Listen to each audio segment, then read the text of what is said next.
Let's go ahead and get started. Welcome, everybody. It is February 8th. We just came back from closed session. Roll call, please. Councilmember Nierenheim. Here. Councilmember Lowenstein. Here. Councilmember Horvath. Here. Councilmember Obaji. Here. Councilmember MD. Absent, and Mayor Brand. Here. Thank you, Eleanor. Mike, do I have anything to report out of closed session? Yes, we do, Mayor. The Mayor and Council unanimously authorized our city attorney to defend the city in the litigation Cross Bradshaw versus City of Redondo Beach Housing Authority, et cetera. So you gave that unanimous authorization tonight under closed session item F3. Okay, thank you. Is there a motion to adjourn from closed session? So moved. Again. A motion by Councilmember Horvath, second by Councilmember Lowenstein. Any objections? Great, we're adjourned from closed session. Now I'd like to call to order a regular city council meeting. Roll call, please. Councilmember Nierenheim. Here. Councilmember Lowenstein. Here. Councilmember Horvath. Here. Councilmember Obaji. Here. Councilmember MD. Here. Mayor Brand. Here. Let's all rise and salute the flag and take a few moments of silence.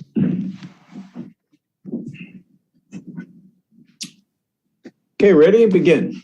I pledge allegiance to the flag of the United States of America and to the republic for which it stands, one nation, under God, indivisible, with liberty and justice for all.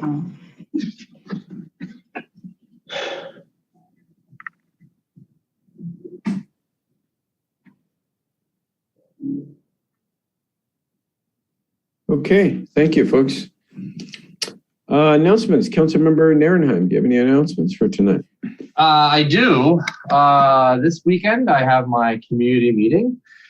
I will have it outside again in the back corner. Hopefully, this is the last time we need to be outside, although it's a beautiful weekend. So it should be fun. We'll hopefully have some chairs there, actually. In fact, I'll check with Mike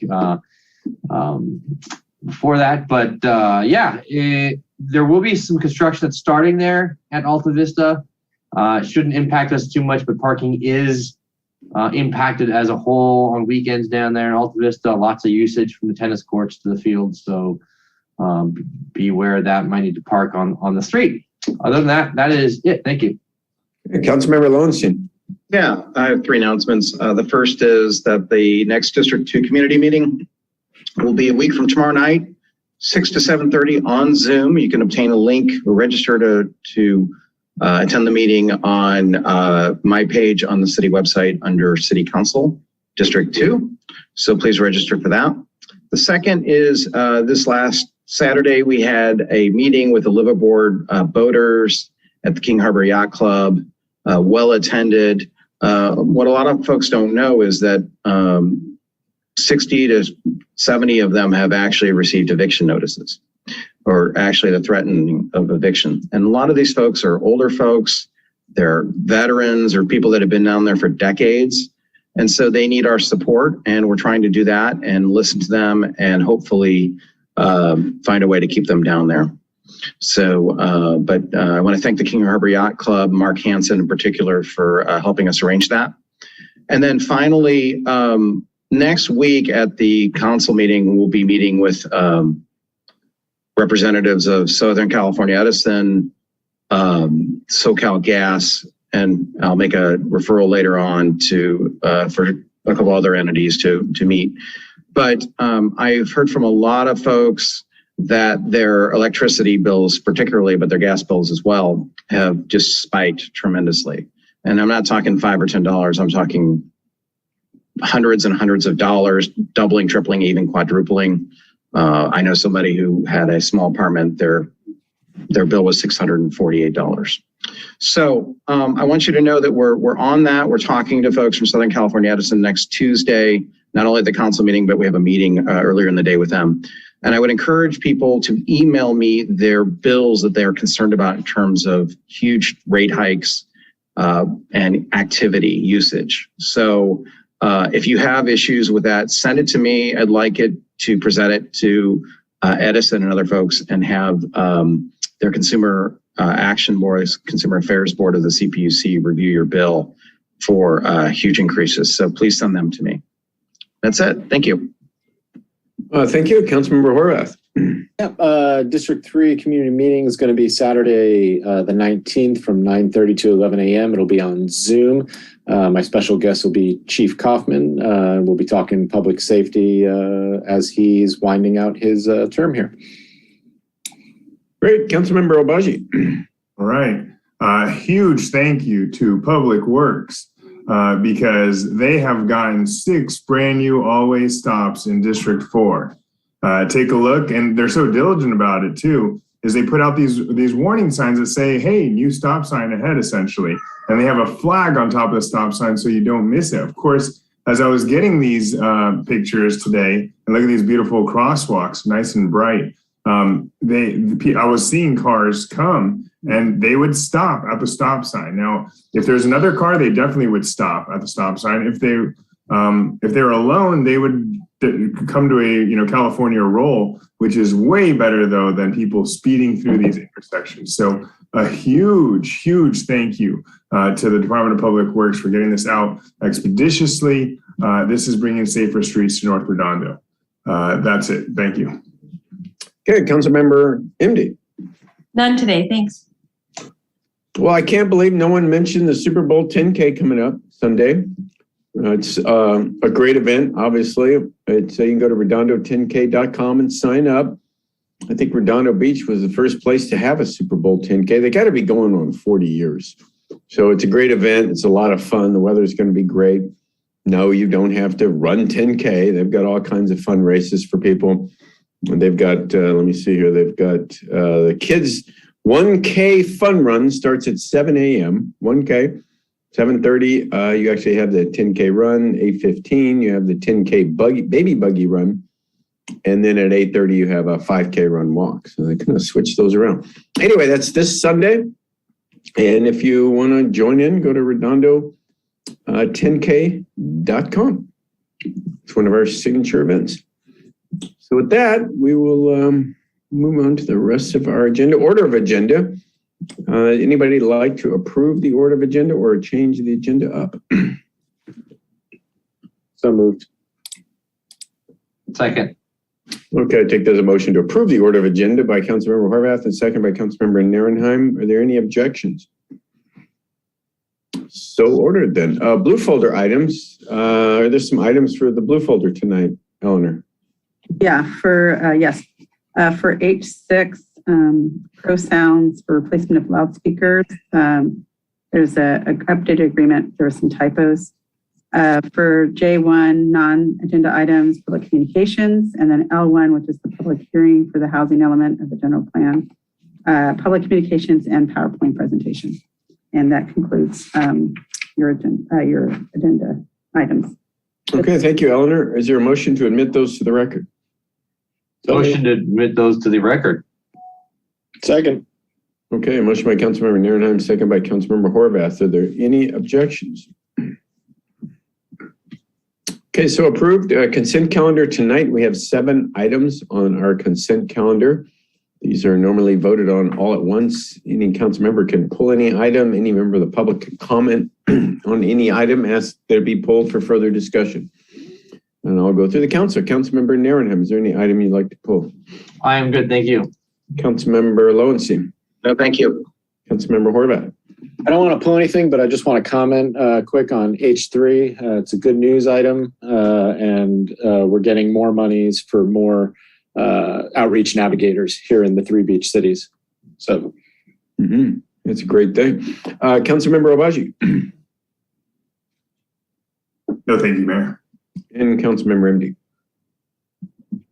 Could we pull H4, please? Of course. Pulling H4 council meeting minutes. Okay, with that, is there any public comment on any consent calendar item other than H4? I have none, Mayor. Neither. Oh, wait a minute. We got Candace Nafisi. Go ahead. Candace? Is this regarding public comment? Oh, no, this is regarding, public comment for any of Oh, the. consent calendar.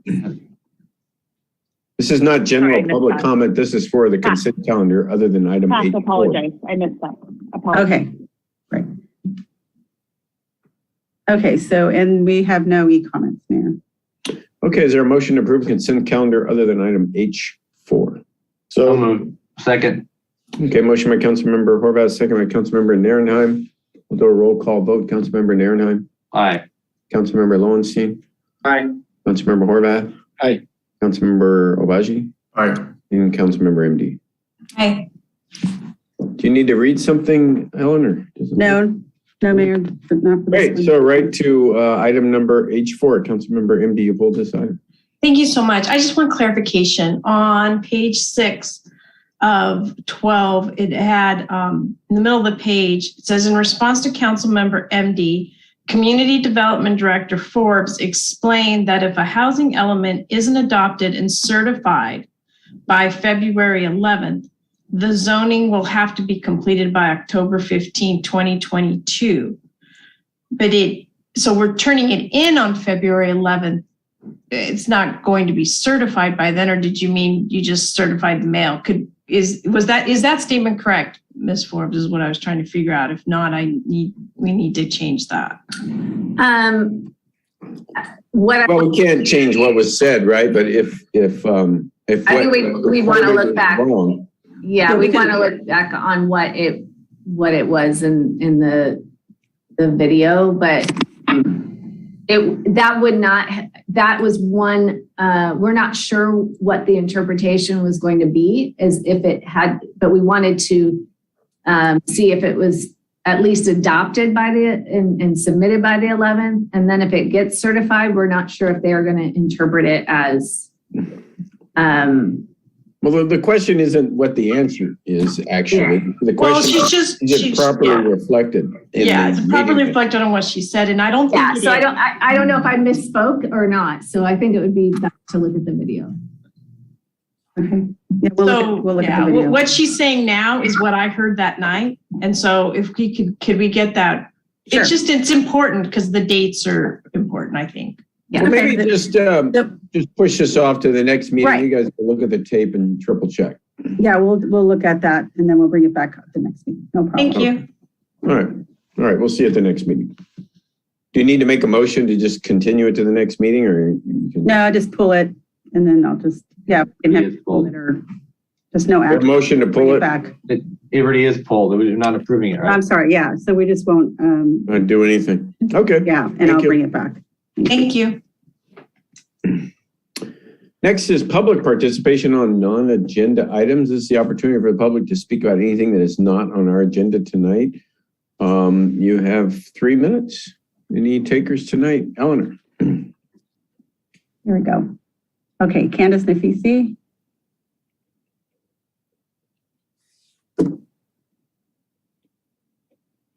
Okay, Candace.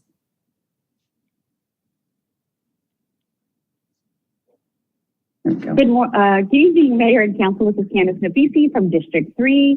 I'm calling to let you guys know that we will have a signing petition event at Beryl and Maria on Saturday from 11 to 1. We will be circulating the petition for our Neighborhood Voices, they're the organization that's sponsoring the ballot measure to take back and keep our local control and all rezoning. If you have any questions regarding that event, you can contact me at 310-245-5871. And the second thing I wanted to share is on February 15th, the California governor will drop the mask mandate for vaccinated people here in California. And California joins several other states in this regard. However, LA Department of Public Health will continue to require masks here in Los Angeles past February 15th. So I wanted to encourage the council to submit a letter to the Board of Supervisors to move the mask mandate as the numbers continue to drop. We are in a good space, and as long as the numbers continue to be on the decline, I hope that you join me and other members of our community submitting letters to be mask-free as numbers continue to lessen. Thanks so much.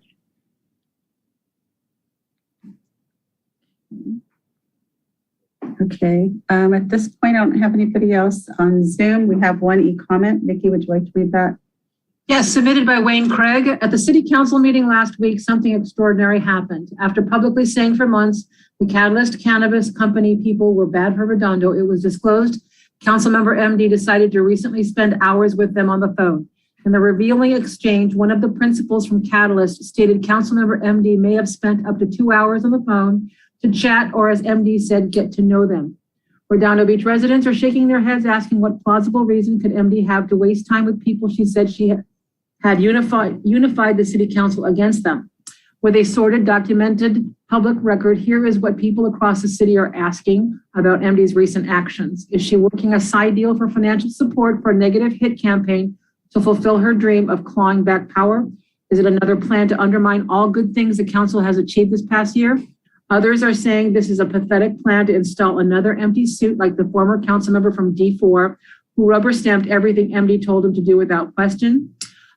As residents have stated time after time, it appears MD wants to remain in power no matter what it costs Redondo Beach residents. The prior 6 embarrassing years in office, MD, along with Christian Horvath, have had in power. All they have done is cost the city more than $20 million and prevented any revitalization in our harbor for at least 5 years. All because they signed an agreement to pave the way for an illegal mall rejected by the California Coastal Commission, Redondo Beach residents, creating multiple lawsuits we are still dealing with in court. With so much money at stake with the cannabis people, we will have to wait and see if MD worked out a nasty deal to undermine her opponents while putting the city at risk again. That concludes comments. We have one more. Submitted by Leslie Campeggi. Thank you for removing Chris Voisey from PAC. Any resident with a $100,000 plus unpaid court judgment against them should not represent to serve Redondo Beach in any capacity.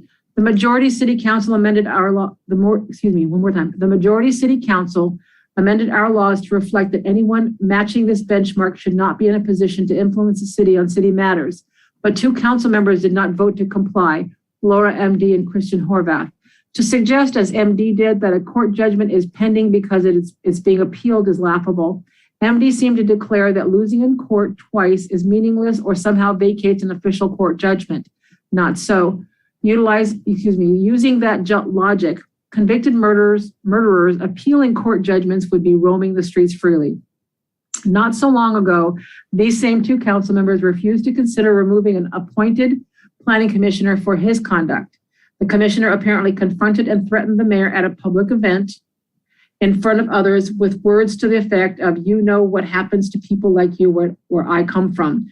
One of the witnesses to that threat was so shaken she went to the city council for the first time ever to beseech the council to address it. MD and Horvath refused.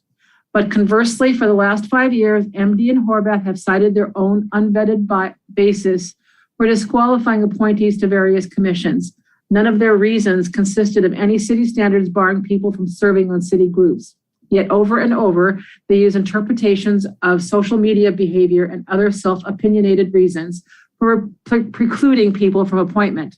Without basis, without city-sanctioned measurement, they voted to deny appointments of those who didn't share their views. Here they have a black and white barometer, and chose to ignore it. One can be friends with someone while holding them accountable. That would have been the honest thing for MD and Horvath to do. Remember, they did ask Voisey to resign. But let's be really clear. MD and Horvath aren't interested in honesty, integrity, or election results if they get in the way of their agenda. That includes comments. Okay, Mayor, I have one more for Zoom. Holly Osborne. Okay, Holly. Okay. I'm amending my comments right now. But good evening, Mr. Mayor and City Council. I just want to mention that I had a smaller signing event in the TRW tract neighborhood in North Redondo this past weekend about the initiative, and I passed out flyers the night before to the houses so people would know what the initiative was about, taking control of zoning back to the city, and then an explanation of the worst Sacramento Housing Bills SB 9, which would let a developer put 4 houses on the lot next to you. People, we don't have half or quarter acre lots in North Redondo. We have 5,000 square foot or sometimes 6,000 or more if the layout of the streets isn't in a regular pattern. 4 on a lot is crammed. 1 unit on a 5,000 square foot lot is 8.8 dwelling units per acre, and 4 times that is over 35 dwelling units per acre, which is the density for mixed use, right in the middle of our neighborhood. The reaction of the people who came to sign was anger. Who decided all this? Where are our legislators? And then, where do I sign? And I wanted to assure you that our legislators, Al Maritucci and Ben Allen, did not vote for SB 9, but others did. And we need to let potential legislators know that they will not be welcomed in Redondo Beach if they vote for this kind of stuff. I think I'm going to delete my next comment, but Eleanor, I did send something for the blue folder and you didn't mention it. I just want to make sure you got it. Did you get my blue? No, it was included. Okay. Yes. Okay. All right. Well, then I'm going to stop right there. Please go sign the petition this weekend. Okay. Candace told you where, and there's also events in Torrance, but she's told you where, so go there. Thank you. Thank you, Holly, for all your work. Okay, that concludes the thing. Thank you, Eleanor. So moving right along, we have a public hearing tonight, and we'll start off by doing ex parte communications. Councilmember Redondo. Public staff, no other account. I don't think I ever talked to anyone on the council after last week, Tuesday. That's it. Councilmember Lowenstein. Public, staff, the mayor, that's it. Okay, Councilmember Horvath. Public staff and Councilwoman MD. Councilmember Obaji.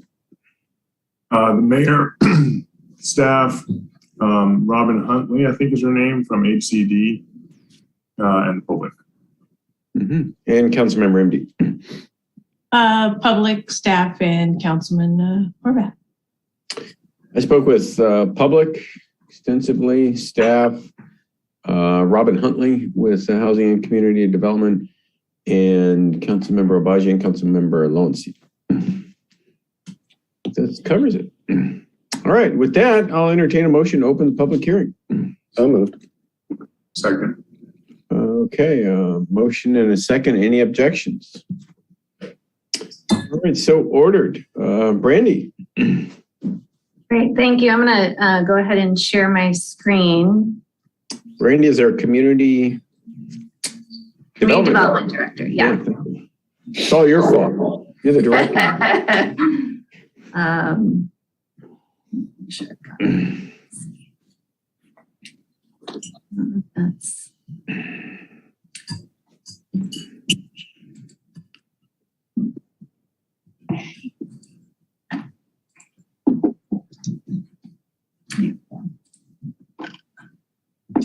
okay. So this is the continued public hearing for consideration of the revised City of Redondo Beach 6th cycle draft housing element of the general plan. We had the first night of the public hearing last Tuesday, February 1st. So I'm just going to recap some of the presentation from last week in case there are attendees that did not see that presentation. Just where our process has come to get to this point.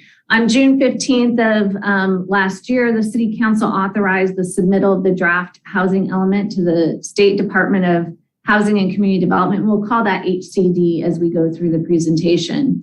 And that was based on an approved draft general land use plan and map that the City Council had reviewed extensively over the months of April and May last year. And then on September 2nd, HCD issued a formal comments letter that required revisions to that draft housing element. At that point, keep in mind, nothing had been adopted by the city, but rather the draft was initiated. On September 16th of 2021, the Planning Commission considered that draft housing element, recommending additional revisions to address the HCD comments and the public comments. On October 5th of 2021, City Council held the public hearing and adopted the Redondo Beach 6th cycle housing element and approved the CEQA document. On October 7th, HCD had received the city's housing element and started their review, and they had a 90-day review period. They utilized the full 90 days, and we received the HCD's letter on January 5th with formal comments with what was required as far as revisions go on the adopted housing element. On January 11th, City Council directed staff to revise the housing element to address HCD's comments, including enhancing the narrative, distributing the RENA to more sites, especially the affordable. RENA is the Regional Housing Needs Assessment or allocation, and making sure that the affordable was distributed on more sites. And then returning for a public hearing on February 1st. And on February 1st, the council opened the public hearing, took testimony and public comment, and continued the public hearing to this evening to allow for the public to review the document and provide additional comment. The summary of HCD's comments in their January 5th letter, they requested that the language be revised regarding land use controls, and to the extent there's community opposition has constrained the housing development, we needed to explain that. That was in the, well, I'll go through where we made the changes. Amend the site's inventory to address concerns with a focus on the North Tech site, wanting to look at more sites for meeting the affirmatively furthering fair housing requirement, which we'll also refer to as AFFH throughout the presentation, and how the existing development in that area may impede additional development or at least the level of affordable housing at that site. The HCD wanted us to provide more detail on the small sites and the likelihood of residential development on those, as well as providing more justification for having the North Kingsdale site included. If you recall, that's the area that's being consolidated by one developer acquiring multiple sites. So it makes it more viable. Providing a complete sites analysis, evaluating additional sites for consideration. And a lot of these kind of go hand in hand with how we responded. Change the zoning ordinance program back to a threshold of 15 units for administrative review. So anything 15 units or less would have administrative review instead of the proposed 8 units or less. So anything, at this point, it would have to be changed to have 15 units or greater, then goes to Planning Commission, but less than that would go to administrative review. And then addressing multifamily development fees and why those are a little bit higher than single family. And we address that in our in the corrections that you'll see tonight. And then promote and affirmatively further fair housing opportunities throughout the community. So how the revised housing element addresses the HCD comments. A big portion of what was added was the executive summary. It's a lot of narrative that really describes the bigger picture of how the city came to decide on what to move forward as far as the housing element goes. It explains that the city already has a balanced approach to providing housing, including more multifamily housing than surrounding cities. So it's kind of giving the context that of the history of Redondo Beach with housing. It describes recent housing projects throughout Redondo Beach that address housing shortages, including affordable housing. Some of those projects that were under the 5th cycle that normally wouldn't end up being in a housing element. We wanted to make sure that the HCD could see what we've been doing over the last 8 years. We explain the efforts that the city has made regarding accessory dwelling units, including adopting the Adu Ordinance that is in compliance with the state regulations. We provided more information on why the AES site was not included, as well as why other sites are being considered, giving a lot more detail on that. And then addressing housing affordability in the city, what different programs we have in place, as well as the affordable housing that is being considered at this time. And then addressing like Project Home Key and how that helps to affirmatively further fair housing. That was a project that when we mentioned it to HCD on a call, they had confirmed that would help substantiate our AFFH efforts. And then also details the revised housing element details efforts the city's enhanced response to homelessness program has how that's made a difference in our community. And then just a couple of other things that we've done under other sections of the code. We added the Catalina Village project under a under review project, and then the Moonstone Village, which is that Project Home Key project. Both of those projects actually have affordable components to them, so we wanted to make sure that that was spelled out in the descriptors. And then under the sites inventory, we made some changes. We increased the density and clarified the project on that North Kingsdale residential overlay that I just mentioned earlier. We decreased the density and reduced the percentage of affordable for the North Tech residential overlay. We increased the density for 190th Street residential overlay, providing information on the property owner conversations that staff have had in doing our outreach. And then we expanded the south of the Transit Center residential overlay, added the South Bay Marketplace parking lot residential overlay, added the FedEx site residential overlay in South Redondo, and the Smart and Final parking lot residential overlay in South Redondo. And then just a couple corrections, that 15 unit to replace what we had proposed at 8 units for administrative review. And then we just updated our outreach in line with the additional public hearings and the conversations with the property owners. And this was in our last presentation, but I just wanted to go over it again. Here, with the RENA, here are our obligations. So our actual number is 2490. It's broken out in these different categories of very low, low, moderate, and above moderate.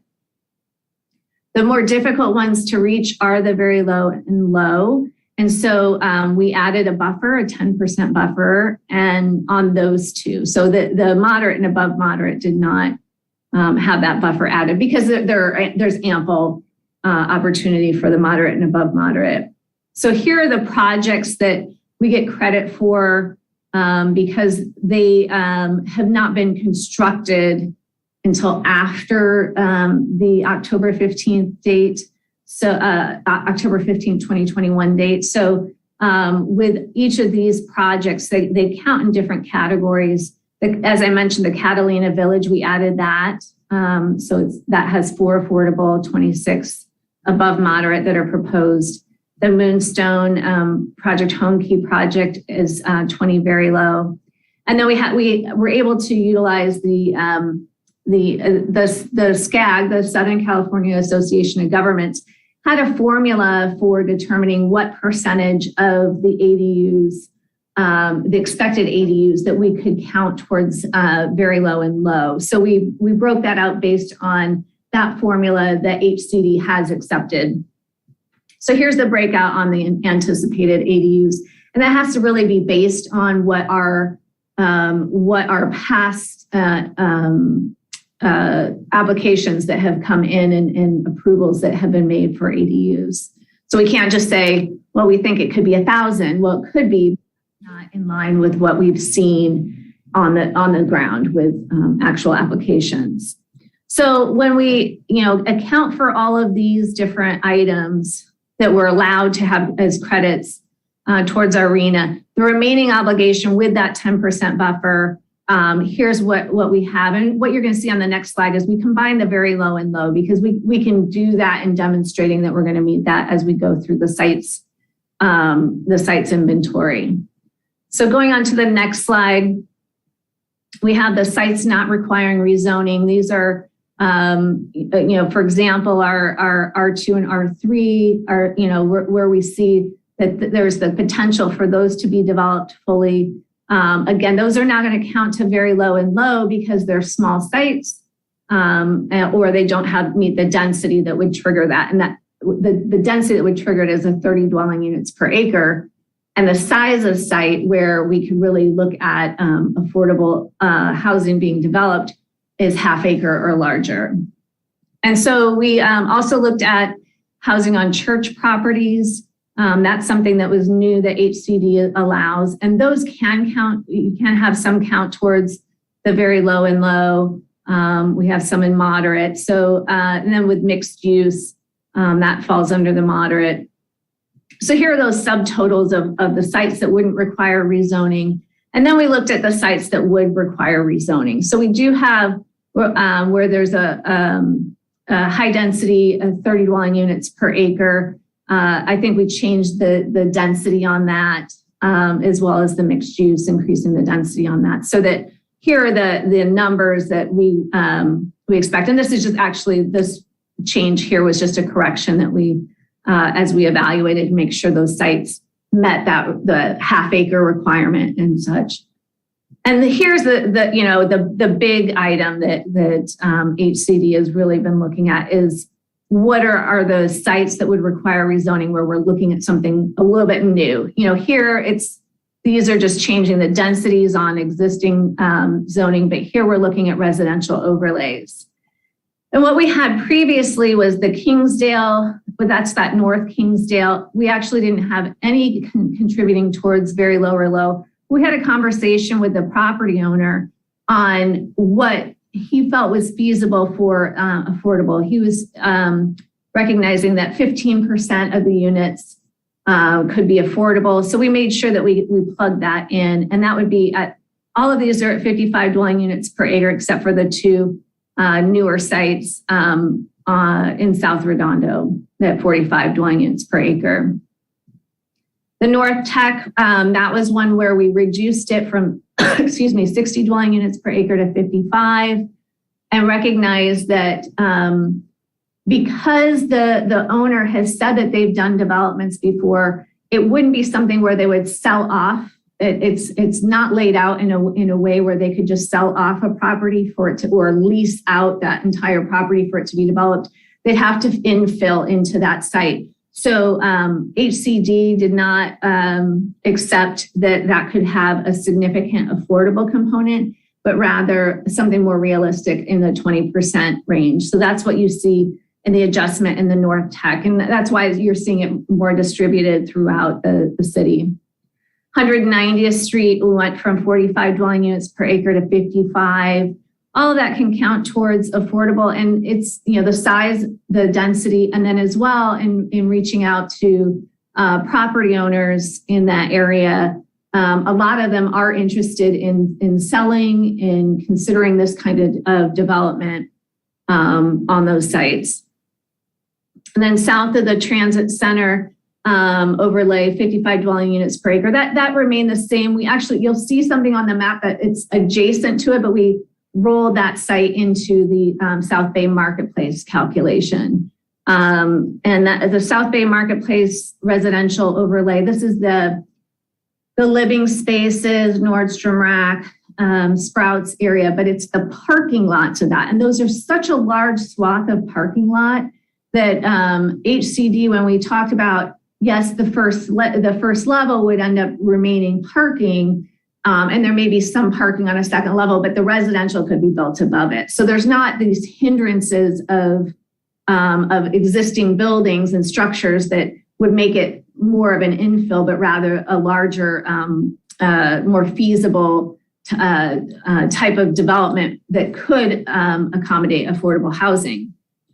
And then the smart and final parking and the FedEx residential overlays in South Redondo. And just so you know, the difference between this presentation and last week's is we had the names of those sites transposed. So previously we'd had the FedEx as the 41 units and the smart and final as the 65. And it was just in this table that was incorrect, but the information in the plan is, or the element is correct. We just wanted to make sure we corrected the table.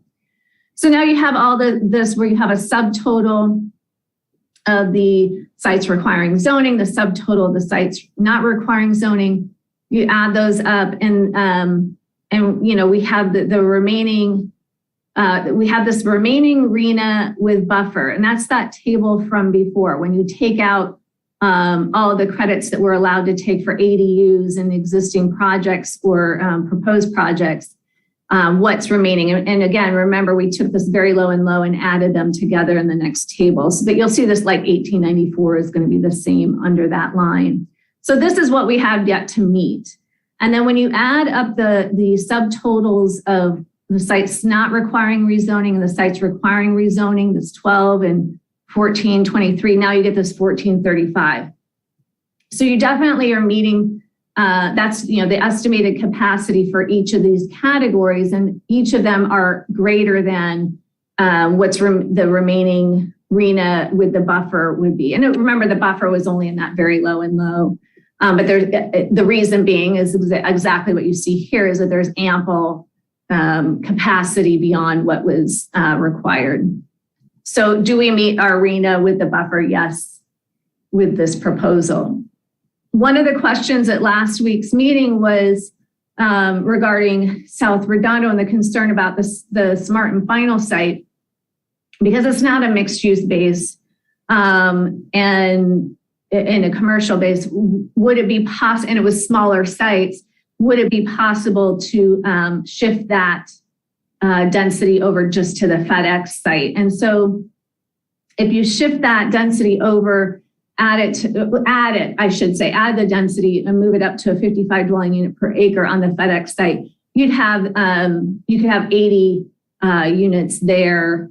You still meet the estimated capacity. It just would reduce it a little bit. And I know that Councilmember Narenheim, we talked about, are there, potential other sites? So I'll let you, when I'm done with my presentation, if you wanted to address that at all. And then, here's the site's inventory map revisions. As you can see, we were looking at, what would be the more feasible part of the North Tech. I know this is really difficult to see. It is available in the housing element itself. You can see that the sites that were in what was adopted on October 5th was, the North Tech was a large portion, especially of the affordable. And then we had the south of the transit center. The North Kingsdale actually didn't contribute towards affordable housing. So the three sites that contributed towards affordable housing that would require rezoning were the North Tech, the south of the transit center, and the 190th Street locations. And you can see here we've added a few more sites. The North Kingsdale is now can have some contribution towards affordable. This the South Bay Marketplace area has been added. The North Tech has been, a lot of that has been redistributed on the affordable side and the amount of units.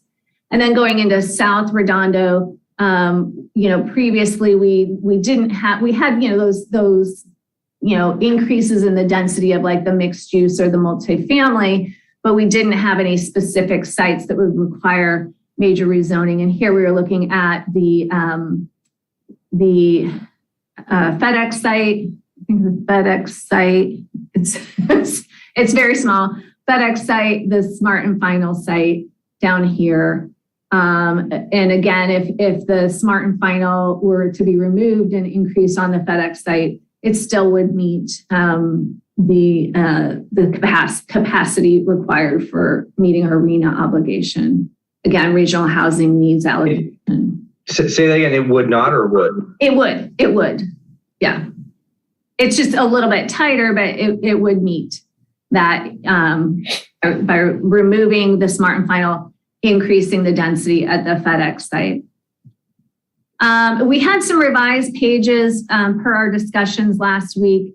We had correct, and this was in your packet. So if, City Council ends up adopting the housing element tonight, it would be with these revisions in it, and then any additional revisions that you'd want to add in the motion. I know these might be hard to see. These are in the packet. It's corrections. There was one place where all cast boundary, it said it was located in, I think, Central Redondo Beach. The other one said South Redondo Beach. So we just changed them both to say North Redondo Beach. So that correction was made. And then for the FedEx site, it was to change it to say it was recently closed, just to be a little more accurate. On page 97, this is, I've mentioned this in the table as far as where the FedEx site and the Smart and Final names on the table had been transposed. So we made sure to make that correction. And then as well, there was a subtotal. And I'd mentioned this last week, a subtotal that was incorrect. It didn't change any of the actual numbers anywhere else. It was just a wrong number in that particular field. And then we added an explanation of the fees for multifamily versus single family. A lot of that, it comes down to whether, like a lot of times multifamily is going to require discretionary approvals that single family doesn't. So that's added fees as well. When you when the city goes to review the plan check for the building permit and the building permit fees, it's there's so much more that has to be considered in the construction of multifamily, because it is a structure with multiple dwelling units in it. You have to make sure there's the separation, the fire protection measures. There's a lot more that goes into the review of multifamily that's not in single family. So HCD had requested that we give an explanation of why there's a difference in the average fees for those. And then we added the language under public participation, including the February 8th, tonight's public hearing. And then on to the recommendation. We've reconvened the public hearing. You've taken testimony from me. I'm available for questions. Definitely want to have any public comment and, allow you to deliberate. At some point, you may want to close that public hearing and then consider adoption of the housing element with those revised pages and any additional changes you may be interested in making. And at that, I will stop sharing and turn it over to you, Mayor. Okay, thank you, Brandy. Really appreciate it. I know you've been, you and your staff and Sean, everybody's been working really hard on this for a long time. So, yeah, and it's just going to continue. I wanted to, one of the first lines you mentioned was that something about the city constrained housing. And I just wanted to make it clear to everybody, the city of Redondo Beach is not constrained housing. HCD has been getting letters directly from Leo Pustinikoff, who leads the LLC group of new owners of the AAS site. And he's sending emails directly to Housing and Community Development, basically saying that we're against housing and a bunch of other stuff. And please rezone my site for me in so many words. But let me just say, Redondo Beach, I can't think of a single housing project we've denied. In fact, we approved, the voters voted and approved the Kensington site, which was 100 units on PCH and Nob Hill. That went to a public vote and that was approved, that rezoning. So the city is definitely not against housing. Just note to HCD to counter many of the things that certain people have written to them directly.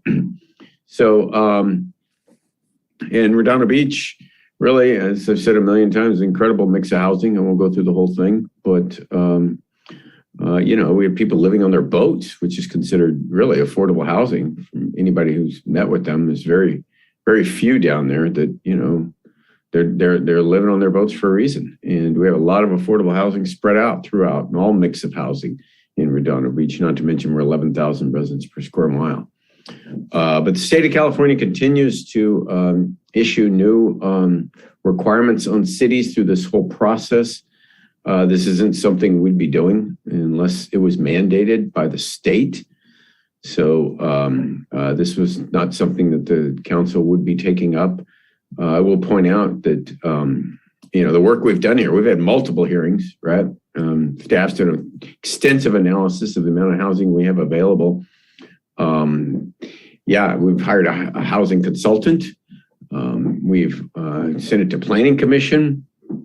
We've had our own meetings with Housing and Community Development. I mean, we just spent hours and hours of staff time on this. When we eventually adopt it, we're going to have to perform an environmental impact report, which is going to cost us hundreds of thousands of dollars on the upzoning of the entire town. And we will eventually hold a public vote. So all this is a result of really Sacramento saying that local communities like Redondo Beach really need to take, action to allow more and more housing. And that's what we're doing to try to get what's called a certified housing element from housing and community development. And if we don't comply, then there's a lot of ramifications that we don't want to endure. Sacramento's really strengthened their enforceability. They now have an enforcement division in Sacramento that's brand new under the Attorney General, and we don't really know where it's going. They don't quite know where it's going, but they've really, really hardened their position. And as many know and have seen with new housing legislation, splitting single-family lots are now no longer single family. They're fourplexes. You still hear a lot of legislators in the press say that SB 9 is a duplex bill. SB 9 is not a duplex bill. SB 9 is a fourplex bill at a minimum. So everybody who's wondering about that, we are now required to allow ministerial lot splits, and we are required to allow 2 units on each lot that has been split, with no more than a 4-foot side or rear setback, with very minimal ability to set minimum parking standards. So, if you happen to live in a single family lot, that is no longer a single family lot. But and you shouldn't be mad at this council. You should be mad at Sacramento if you don't like what is unfolding here. Let me ask you a couple questions, Brandy. What is the difference between moderate and above moderate? It's not significant, but I think the moderate, Sean, do you know what the levels are off the top of your head? It's 80 to 120% of the LA County median income. That's the moderate. And then moderate. Above the 120 is the above moderate. Above 120 is market. So we're required to provide a certain amount of quote unquote market rate units. Right. So we so above moderate is just anything above 120%. Yeah, and we have. And let's be clear what that percentage is. So County of Los Angeles has a median income, and that median income I think is $80,000 now. What is it? I think roughly they do it for, I think a family of 4 is what they do it for. Thank you. That's important. So a family of 4, let's just say it's $75,000 a year for a family of 4 income. In spending no more than I think 30% of their gross income on housing on a monthly basis.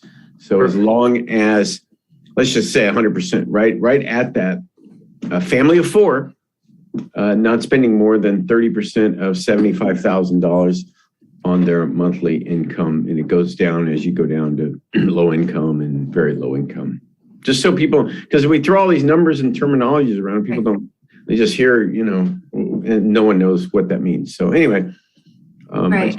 And I just wanted to clarify, we talk about RHNA, the Regional Housing Needs Allocation. We have to meet the capacity to provide that, and we have to meet it in each of those categories. And that's why we went through that. I know it's a lot of information. We presented it previously. I just wanted to make that clarification. And to compare it, to what we've gone through in the past.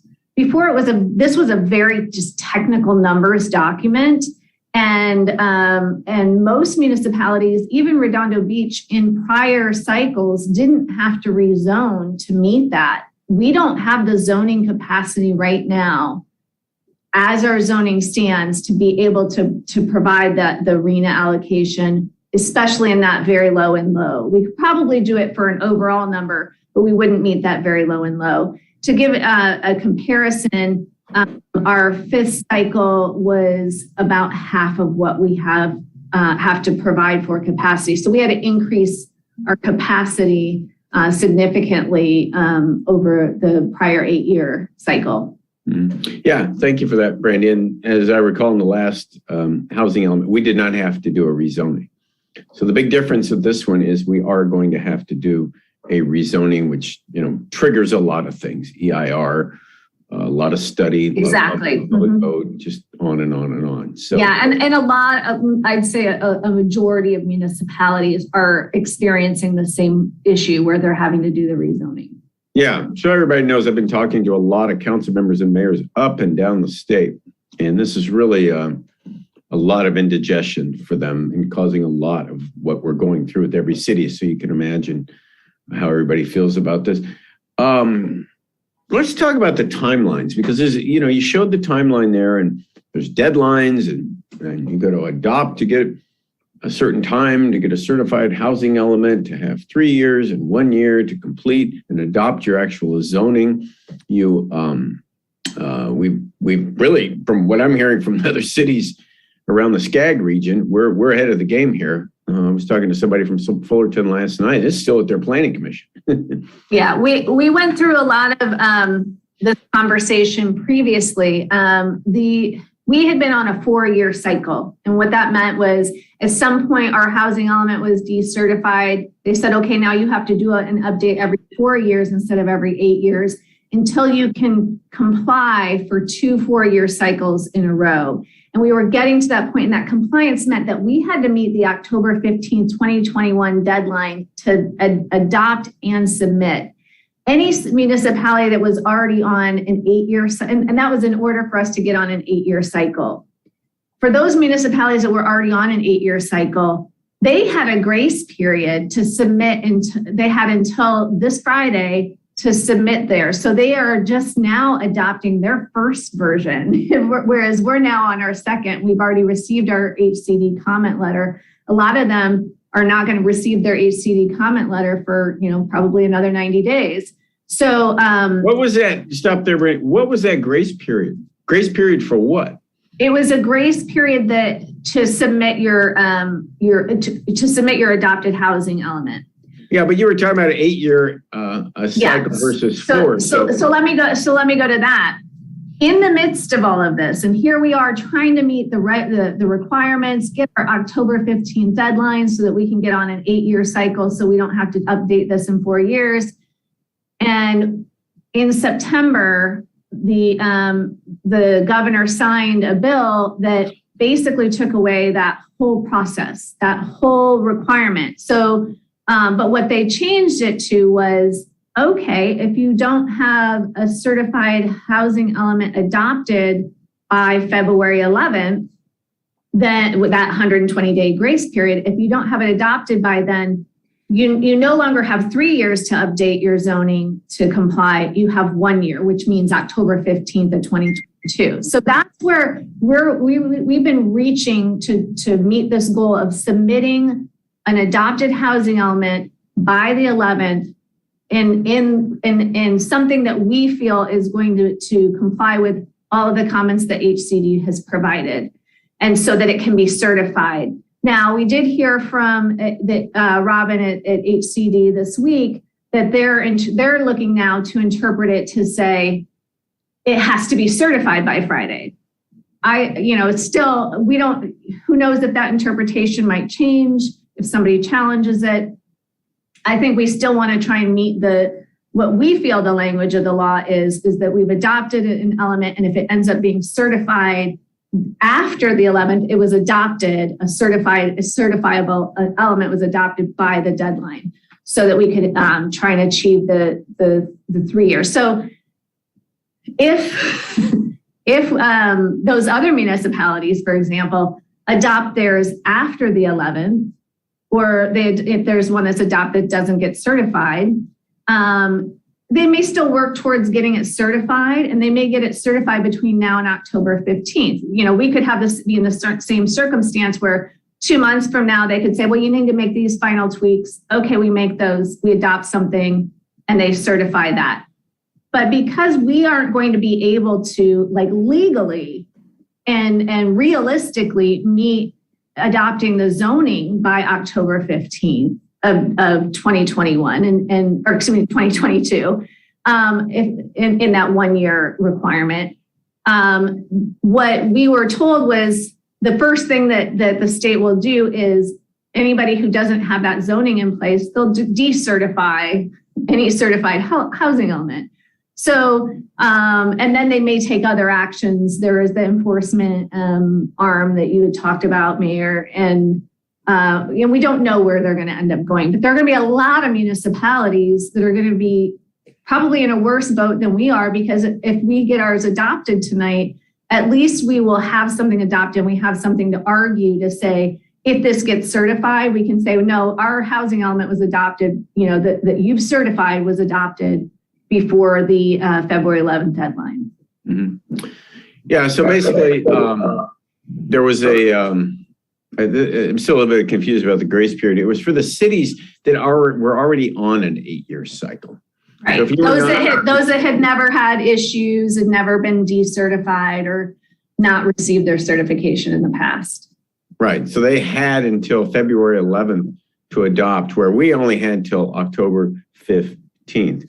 So in talking to a lot of cities and our housing consultants, in the SCAG region, in the Southern California area, anyway, many cities, in fact, probably well over 50% are going to have to execute a zoning change after their housing element is certified. So they're going to be way behind, because even like us, they're adopting it in time and they get certified. Very few cities are going to be able to complete the environmental review and be able to adopt their zoning properly by the October 15th deadline. So what you're going to see, and what our housing consultant said in so many words, you're going to have either dozens of cities or even over 100 cities in Southern California have their housing element decertified by October 15th.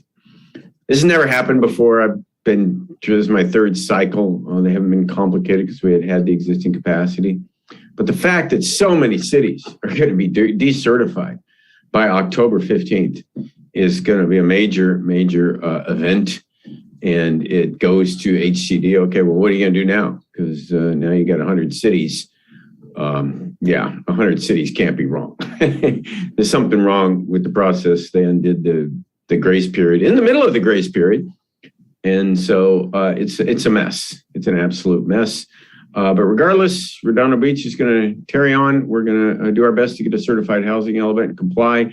The process is really been under review. They've said that it has to be by this Friday, or we won't get on the 8-year cycle no matter what, or we won't get on it no matter what anyway, because we're not going to be able to adopt by October. So as you can tell, it's very complicated.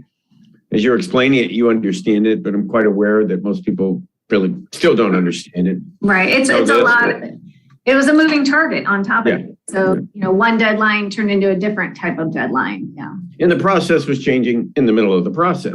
Right. And so it's obviously you can't, they keep moving the goalposts when you line up to kick the goal. You could say, well, this is too far. We need to go for a first down if you know football. Anyway, we're going to do our best, and we're going to, move forward. And that's what we're doing tonight, and know that we are far, far, far from alone. Back to that, moving to the FedEx site, the Smart and Final zoning. I mean, it makes sense to me if you're really trying to get affordable housing, that the units would be smaller.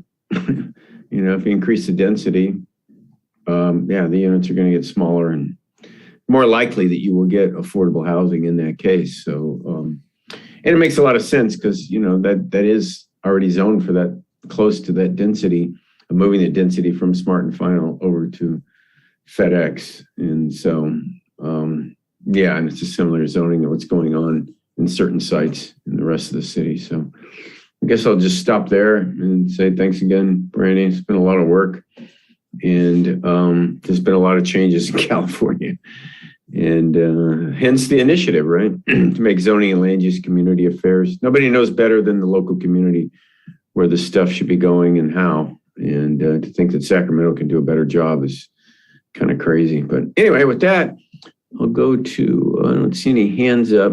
Is there any public comments?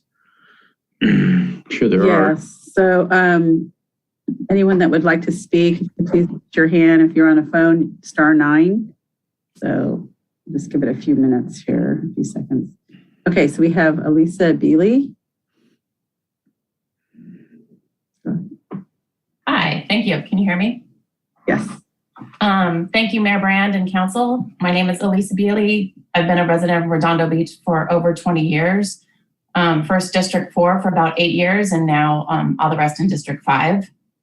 I spoke last week, and after I spoke, there were comments made by Council members Obaji and Lowenstein that I felt may have been directed at me in my comments. I'd like the opportunity tonight to respond and clarify what I had said. There are real, well-documented demographic differences that exist between the population of North Redondo and the population of South Redondo. And that is just a fact. And if you don't believe me, you can you can go to my sources. My sources are the US Census and RBUSD. The reason why I chose to highlight the differences in affluence and diversity is not because, as Mr. Obaji said, I don't want my kid going to school with poor kids. And Mr. Lowenstein, I certainly did not intend to insult you or your family. The reason why I highlighted these differences between the North and the South is because the AFFH was put in place to prevent government agencies from enacting housing policies that perpetuate these kinds of inequalities. And by putting 92% of the very low and low income housing in North Redondo, it appears to me that that's exactly what you're doing. And I just don't think it's right. And there was a lot of talk last week about traffic, and I saw the maps and the photos, and I agree that traffic is a huge inconvenience. However, what your photos and your maps don't show is the number of businesses, large and small, that have gone to either 100% remote or flex time.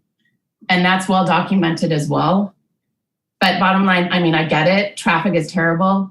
However, you're making housing decisions that will impact Redondo Beach for generations. And to make those decisions based on traffic, when there are bigger, real issues facing our community, I just think your priorities are way off. I think you need to try harder, not to zone all the housing in North Redondo. And that's it. Thank you.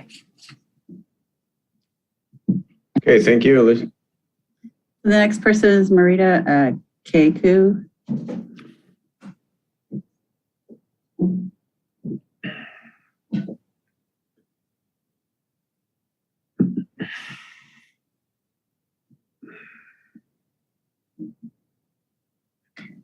Marita Keku.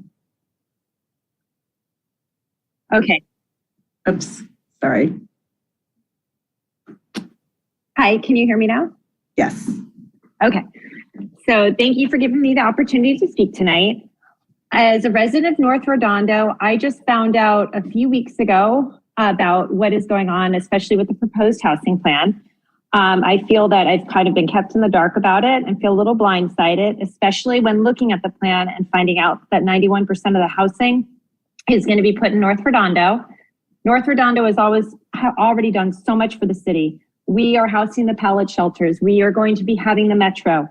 We are now going to be housing 91% of new units that are being built. And honestly, we are already crowded. I understand South is too, but we are two different zip codes, but yet the 90278 is taking all the brunt for everything. I really feel we need to look at more sites in South Redondo to equitably distribute the housing. The housing is going to happen no matter what, but what we can do is distribute it between both zip codes. I feel we are always getting the brunt of it, and it's not fair. I understand traffic, just like the last person was saying, but honestly, we need to distribute this throughout the city. There is a difference between North and South Redondo, and I'm just saying that we are just as crowded and we're taking on a lot more. I know the AES site, and you keep talking about it. It was voted on. I get it. 51% no, 49% yes for housing. How come we don't get a vote on the parcels that are going to be in this area? It's only fair. You keep bringing up that it was voted on, no housing, making it seem as if it was a huge difference. It wasn't. It was like by 200 votes that people voted not to put housing on that. That was years ago before this was even a discussion. So I just don't think, first of all, as a North Redondo resident, I feel this is all very, very unfair. And that's all I have to say. Okay. Okay, our next one is Erica Orr.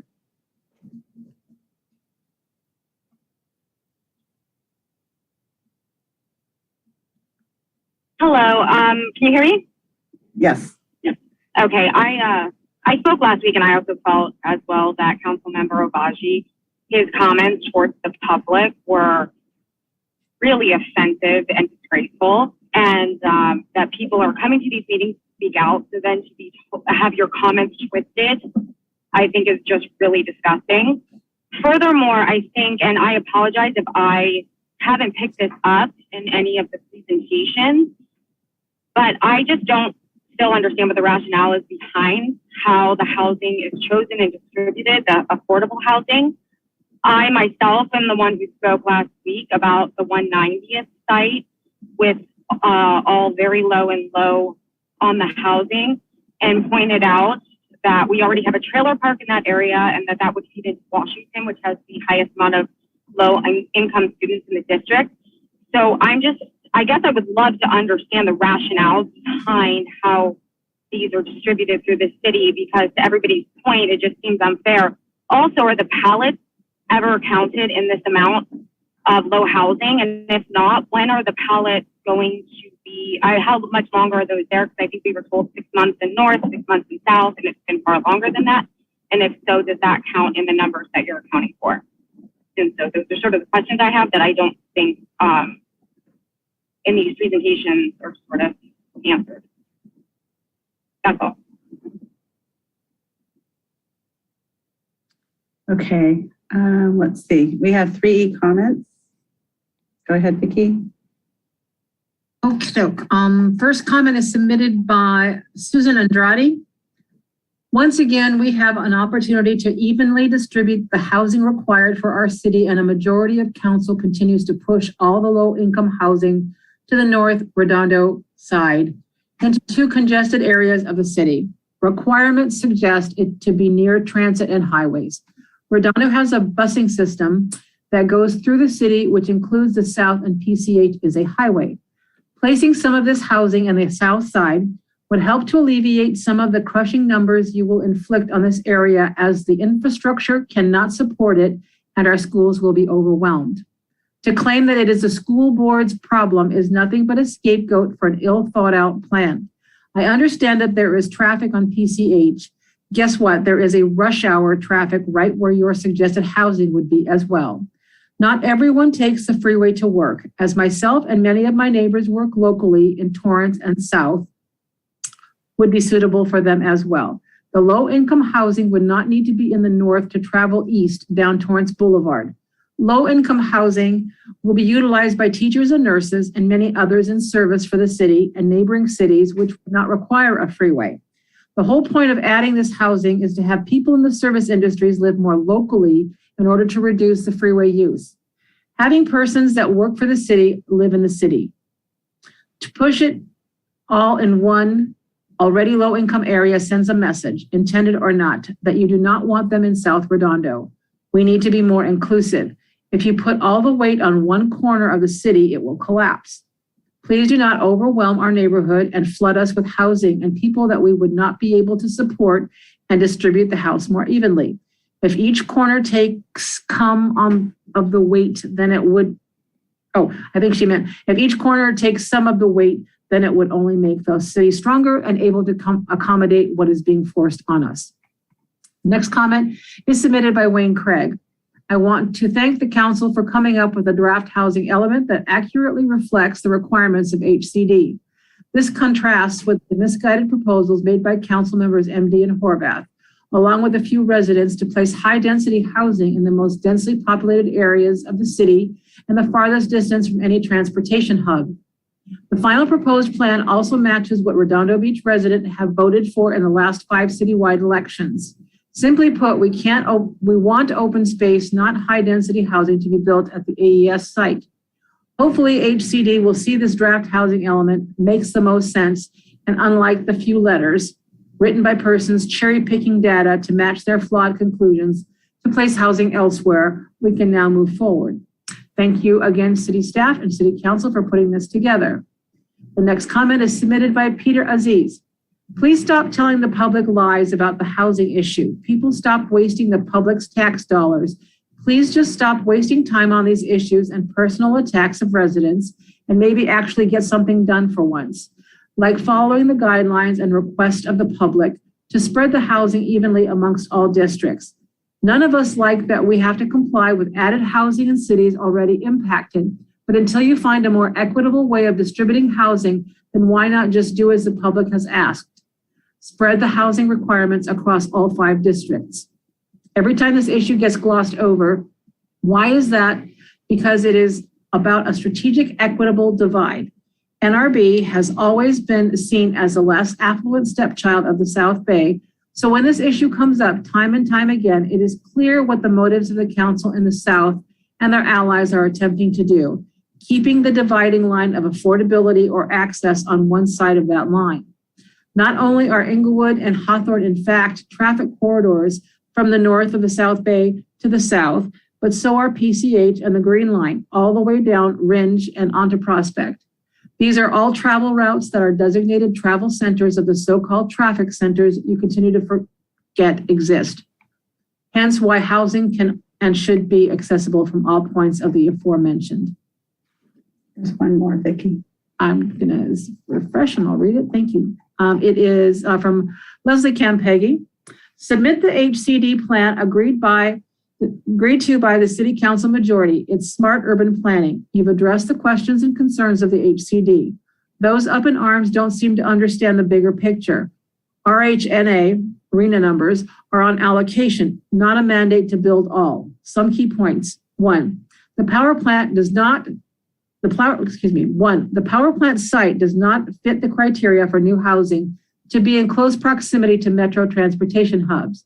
2, voters have 4 times rejected zoning the power plant site for housing. 3, there is more land mass available in the 3 North Redondo districts than in the 2 southern districts. 4, South Redondo has an abundance of multi-story, multi-unit housing, far greater than exists in North Redondo, as illustrated last week by Council members Lowenstein and Narenheim.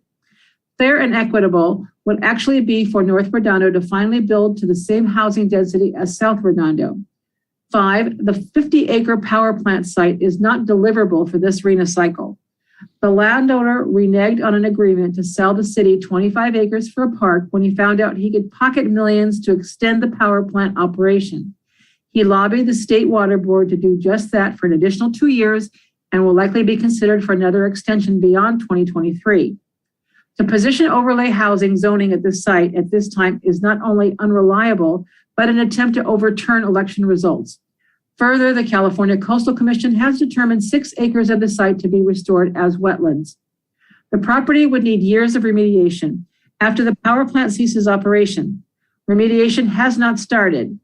6, Postilnikov purchased a 50-acre property zoned for open space with a CUP to operate a power plant. He reversed his intent to sell 25 acres of the property to Redondo for a park when the state identified the power plant to possibly be extended beyond its original sunset date. He lobbied hard for that last year, while simultaneously imploring the state to overlay housing on his property. But in the interim, if the state deemed it necessary to have 50-acre pig farms in suburban cities and would offer millions for them, no doubt he'd be lobbying for that instead. Okay, Mayor, I have another Zoom. Let's see, Candace Nafisi. Good evening, Mayor and Council. This is Candace Nafisi from District 3. I want to thank all the residents who are calling and sharing your concerns regarding this matter. It's certainly not falling on deaf ears to anyone on the phone, and I'm sure anyone on Council. But to the residents calling in regarding housing, I hear you slamming the South Council members regarding a few comments. But I want to remind you that elections matter. In the last 3 years, North Redondo has absorbed, as you have shared, the pallet shelter, the Galleria, the new development on 190th, and the Metro, with no speak of new schools. I hear every word that you say, but I highly encourage you to reach out to your council member and ask them how they voted on these projects. Ask them how they fought for you. Ask them what they did for you. And I can promise you that you will learn the same council members who are encouraging you to call in tonight and say these things and to rip the South members left and right and to share these things regarding Councilmember Obaji are the same ones who have voted for every housing development you speak of. As a proud woman of color, I find it offensive that people integrate race into these complex housing conversations. When you say this, you diminish the importance of these crucial conversations. I encourage the residents to focus on the issues rather than focusing on these other factors. Thank you so much for your time. Okay, Mayor, that concludes the comment. Okay, thank you, Eleanor, and thanks everybody for taking the time to come in and step up and formulate your thoughts and use your 3 minutes efficiently. The other thing I want to address again is the AS site, because I think it was Marita said it was only one vote. It was 51 to 49 or something. And of course, that's where I got started in all this. And since 2002, it's actually been 7 votes. Well, I'll say 5 votes and 2 referendums. There was a referendum in 2002 as a result of rezoning the AS site for dense residential development. City Council came back. They rescinded the plan because they saw the tremendous objection from the community. They gathered a lot of signatures very quickly to get that referendum qualified. And the city came back about a year later to form a redevelopment agency around the power plant site with all the same zoning in place. And then the citizens did another referendum. They referendum the formation of the redevelopment agency. And again, the council saw, and this was against, the first one was a unanimous vote of the council. The second one was a split vote of the council, but you always had unanimous votes, planning commission and council. And yet the residents rose up and made their voices heard, and the council rescinded it yet again. And then in 2005, they decided, well, let's have an advisory vote and see what the public wants to have around the AES site. And so this was actually the first vote. They wanted to see what people wanted. And one option was a mixed-use development plan with, I think it was like 250 units or something on the site with a bunch of commercial and other stuff in a small park. And the other one was to make it mostly park with commercial development just to support it. And on the ballot language, it said the option for the mostly park was going to cost the city $349 million to the city of Redondo Beach and run an annual deficit, I think, of $2.9 million. This was the ballot language. And the other one was going to run a surplus of monies to the city if you just vote here. And of course, the park plan won 55 to 45 against tremendous opposition.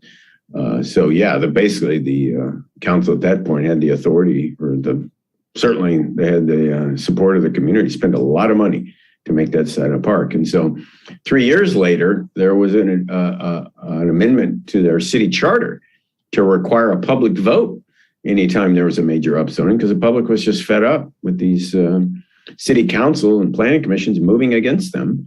So they approved an amendment to the charter to require public votes every time, instead of having to do a referendum, to require a public vote anytime you had what was called a major change in allowable land use, which was a major upzoning. And that was really as a result of what had been going on at the power plant. And that passed by 58%. It was not 51 to 49, it was 58%. So that was after 2 referendums. This was now the second public vote. And that got more votes than anything ever in the history of Redondo Beach to this day. It was Measure DD. Spin the clock forward to 2010, when they went to rezone the waterfront, they put that up for a vote. And in the ballot language, it said allows for parks around the AES site. That was in the ballot language.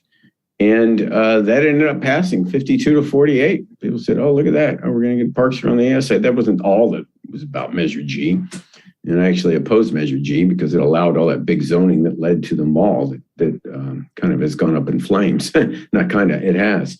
But anyway, you put on there there's going to be a park and it gets support. 3 years later, there was Measure A, which I co-authored, and it allowed 40% commercial on the site. And AES came out and phased them out, and they threatened to sue the city, claimed it was a taking, which it wasn't. But yeah, they threatened us with bankruptcy and everything else, and it narrowly failed for really those main reasons. That, and I would argue because they had 40% commercial, which is 20 acres of commercial development. And that was the one that narrowly failed by 252 votes. That was in 2013. Spin forward to 2015. Now AES claims we don't need the power plant. We don't need the power. This is in 2015. And they float their own initiative to rezone the power plant site for 650 units with no park, but the guarantee that the power plant's going to go away. So here the community has before them, the power plant's going away. Here, just vote here and we'll build 650 and no park in it. But geez, that was going to get rid of the power plant. And guess what? They voted it down because they didn't want a bunch of residential development down there. They wanted a park, and there was no park in their plan. If AES would have put some semblance of a park, they might have passed. But they spent over $1 million, and the public still figured it out and voted it down. So it was 5 direct public votes, 2 referendums. This was not one vote that lost 51-49 by any means. So because of my long history with the city, it's 20 years now, being involved in these issues, I can't let it go by that, somebody thinks in a council meeting that there was only one vote for a park or not to have residential development there. There's 20 years of votes. And I made it quite clear. So that's just the AS side. A lot of other things going on here, obviously. And somehow, I don't know, I guess people are getting the idea that South Redondo is getting away with something. I will point out there's a lot of development going on in South Redondo, and it has been completed recently. Just a quick list. One South, 53 units went up a few years ago on PCH, right on the southern border of Redondo Beach. Legato is under construction right now. Is 115 units at the corner of PV Boulevard and Pacific Coast Highway. We have numerous senior housing here. You have Seasons, which is at PCH and Garnet. You have Casa de los Amigos, which is Catalina and Garnet. You have Salvation Army. You have Ocean Via. You have a lot of affordable housing units, as well as just a lot of development, not only happened, but going on. So it's quite spread out, really. Not necessarily in these, all this, but it's quite spread out throughout the city. This is nothing the city would be doing if we weren't being required. And so it folds into a lot of issues, affirmatively furthering fair housing. You have to take under consideration the governor just said in his budget, he's going to allocate $2.5 billion to move housing closer to city centers to combat climate change and greenhouse gases and vehicle miles traveled and the whole thing. So there are a lot of conflicts going on at the state, and we're trying to address them all. So I'll just kind of leave it at that and let everybody else talk now. So Councilmember Nierenheim. Thank you, Mayor Brand. Brandy, so let's talk about the FedEx site and the Smart and Final site.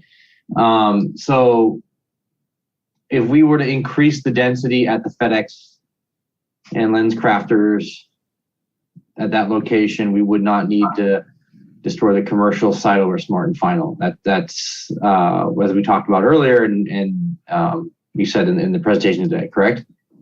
Yeah, it's if you increase the FedEx from 45 dwelling units per acre to 55 dwelling units per acre as a residential overlay, and remove the Smart and Final, it still does meet the RENA with the buffer.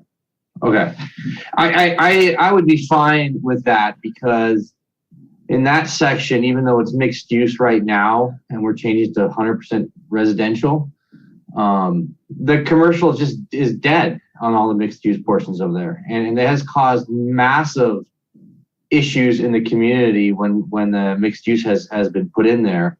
And and while I don't want to lose a single inch of a square footage of commercial space, this is something that we've got to do. And it doesn't necessarily mean it's going to be built at all in any way, shape, or form. So I would be in favor of doing that, increasing the density there. It makes more sense. And as Mayor Brand was saying earlier, when you have a higher density, you get smaller units, which actually makes it affordable. None of these units that have been created, a lot of these haven't been, if they're outside the coastal zone, none of them are affordable. So hopefully now we can get some affordable units. I want to talk real quick about some of the comments that were made by the public. Candace Nafisi spoke a few minutes ago regarding projects that have been passed in the last few years. And like South Bay Galleria is a perfect one. I want the public to know that we're on your side as the residents. South Bay Galleria, when that passed, I got $2 million for Artesia Boulevard. And it sounds like a broken record for those that have been here, but it's not. It's $2 million that wouldn't have gone to Artesia Boulevard. Didn't need to go to Artesia Boulevard. But we fought for it, and I could have gotten more, but there were those on the council who wanted to, lessen the impact to the developer. They thought they couldn't afford more money out of $1 billion project. And when it comes to the development fees, it's just Quimby fees. Councilman Lonestein and I have been here since 2017. We increased those fees from $7,500 to $25,000, and want to increase those even more. So any net new housing that comes into play will be available for your local area for parks. And, South Redondo here, the Legato project, the church conversion, the One South conversion, all those were pre before us. And we're getting pennies for what the new units are being created now. Literally pennies compared to what, 3 times less than what we could have been getting. So I hear your concerns. We're all about them. Resident impacts are our number one focus, and ensuring that the traffic and impacts to parks are severely mitigated.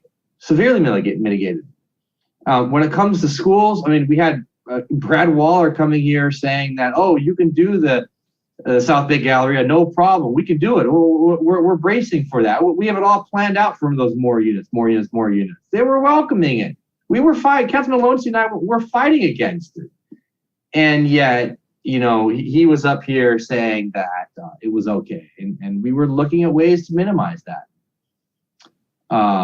At the end of the day, there is a lot of work being done behind the scenes, in front of the scenes to stop this from happening.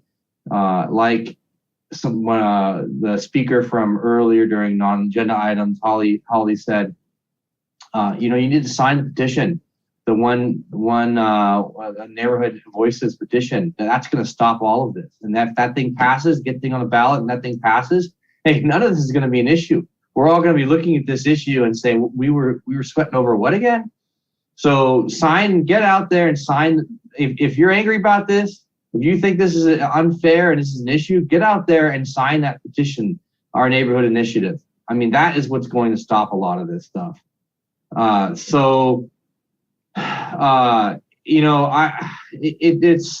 gotten a tremendous amount of public input on these items. It doesn't feel good to be doing this. One of the reasons I'm sitting here is because of the Legato project where they proposed 180 units. Okay, that was their first project, 180 units. We brought that units down to 115 units. So to within legal requirements. And we wrung a lot out of them for that. So you can be rest assured that if any of these projects were ever brought to council, it's probably not going to happen under my term or Councilman Lonestein's term. But if they were, and we're here, we're going to get everything we can out of it to make sure that the community is not impacted at all severely. So minimize that. So Brandy, I went over the changes. I didn't see any other changes. You guys did a great job. Sean, thank you very much for getting all that stuff today and going over fixing everything. And I would be in favor of doing that one minor change, increasing the density for the FedEx site and taking out the smart final site. So thank you. Okay, Councilmember Obaji. Thank you, Mayor. Don't want to belabor. I've already made my points in the last meeting. I was on a call with Robin Huntley. You ask her, look, is this a revised plan? If we group it, we put the overlay over a parking lot next to commercial. Is that going to fly for the AFFH or not? And she couldn't even give us a clear answer on what the AFFH is going to require here and how it's going to be applied, and then how its application is going to work with the application of other laws, other housing laws that incentivize cities and direct cities essentially to plan to put housing near transportation. So one thing I do want to be clear about, besides the fact that none of us want to be doing this, and by this I mean adding residential density to Redondo Beach that is already immensely dense, is that the HCD is going to probably decertify our housing plan, and that's entirely what we expect. And if in fact HCD still rejects what we think is the best chance at Redondo Beach getting more housing that's affordable in the right spots that don't negatively impact our city, if HCD rejects that, then we're just going to do this again. And since our hand's being forced, I have no problems with the fact that if this doesn't go through, then we're going to revise, and we're dedicated to getting an approved housing plan. So, yeah, thank you to staff for working on this. I imagine that staff has chosen these spots because they're the most likely to promote housing and affordable housing, rather than put an overlay over the Riviera Village that is not exactly going to yield for housing anytime soon, since it's such a moneymaker for outdoor dining. So that's it. Thank you. Okay, thank you, Councilmember MD. Thank you.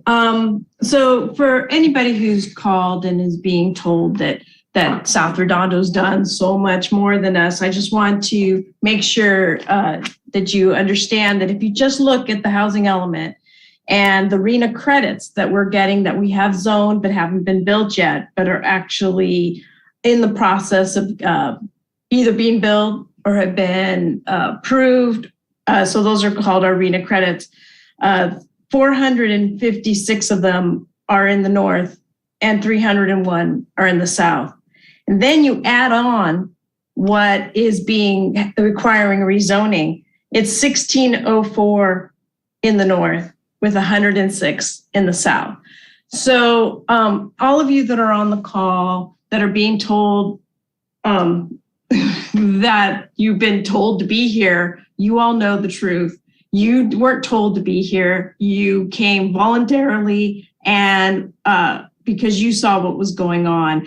So just for anybody to tell you differently, I know the truth. That isn't what happened. And it's good that you're here to support the fact that this housing element does not comply with AFFH, in that it's putting all of the low-income housing into zones that have already accommodate the low-income, the most diverse areas of the city.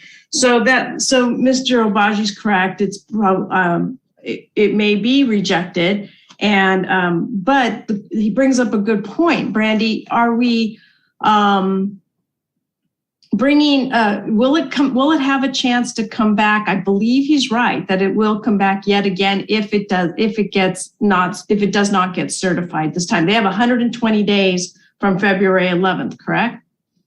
I'm not sure if it's 120 or if they have 60 to review. But 60. They have a certain amount of time that they have to review it in. Mm-hmm. If we get a review letter in 60, 90 days, whatever it might be from HCD, and and it says this does not comply with the state's housing element regulations, here's how it doesn't, we would have to come back and have another conversation. Here we put together a plan that, in both looking at the letter and having conversations with HCD staff, that we feel is addressing so many of their concerns and comments. But they, even in the conversation, there's no commitment that, that this is needing it. They're going to have to go through that same, detailed review that they, did with our first housing element. And if it comes back, then we'd have to go through this process again. If it gets certified, maybe we have the argument of, well, it's a certified element that was adopted before the February 11th date and can, keep pushing that point to have the 3 years. I know that's not necessarily what they're looking to interpret it as, but, I think we still make the argument if it does get certified as adopted. That we should have 3 years before we have to rezone everything. Correct. Okay. And thank you. And when the mayor was doing that excellent history lesson on the different votes of AES, I don't believe Measure A was mentioned, and Measure A was also voted down, and it had 0 housing on it. So I don't know that we could really apply the old votes to what this issue is, because this is a slightly different issue. I mean, we all want a park. Everybody wants parks. Everybody wants our parks maintained. Everybody wants all that. But when you start putting, when you start making the choice of whether or not this housing is equitable, that's a different conversation. And that's really what residents are trying to say. And they're saying this on their own volition. No one's repeating words. No one's been dictated on what to do or how to do it. They all are very intelligent people who have figured out what they know. And so I don't think that it's right to say that anybody's been directed to do that. These are concerned citizens who have valid complaints on what about this housing element. So thank you. Yeah, thank you. I did mention Measure A. I was the co-author of it, and that's the one that lost by 252 votes, I would argue, because AES was threatening to sue the city and send us into bankruptcy, and you're taking our property, and it did not. It had 40% commercial on it. A lot of people complained that, why are you putting 20 acres of commercial? It's supposed to be a park. So, and what you're saying, Laura, I mean, about, everybody wants a park. I've been hearing that since 2001. Since we came out against it, we started figuring it out. And you've always had people saying, recasting what the votes meant. I remember when the advisory vote, I went before some commission and they proceeded to point out to me how many people voted against the park. I was like, yeah, but the number of people that voted for the park was more than the number of people that voted against the park. So it's like. Oh, but those are just little numbers. They're not, that's not a valid argument. Why isn't it a valid argument? No, what I'm saying is that more people voted against the park than for the park. I mean, like you said, it was, I don't know that that's an argument. It was 55 to 45 and the park had already won.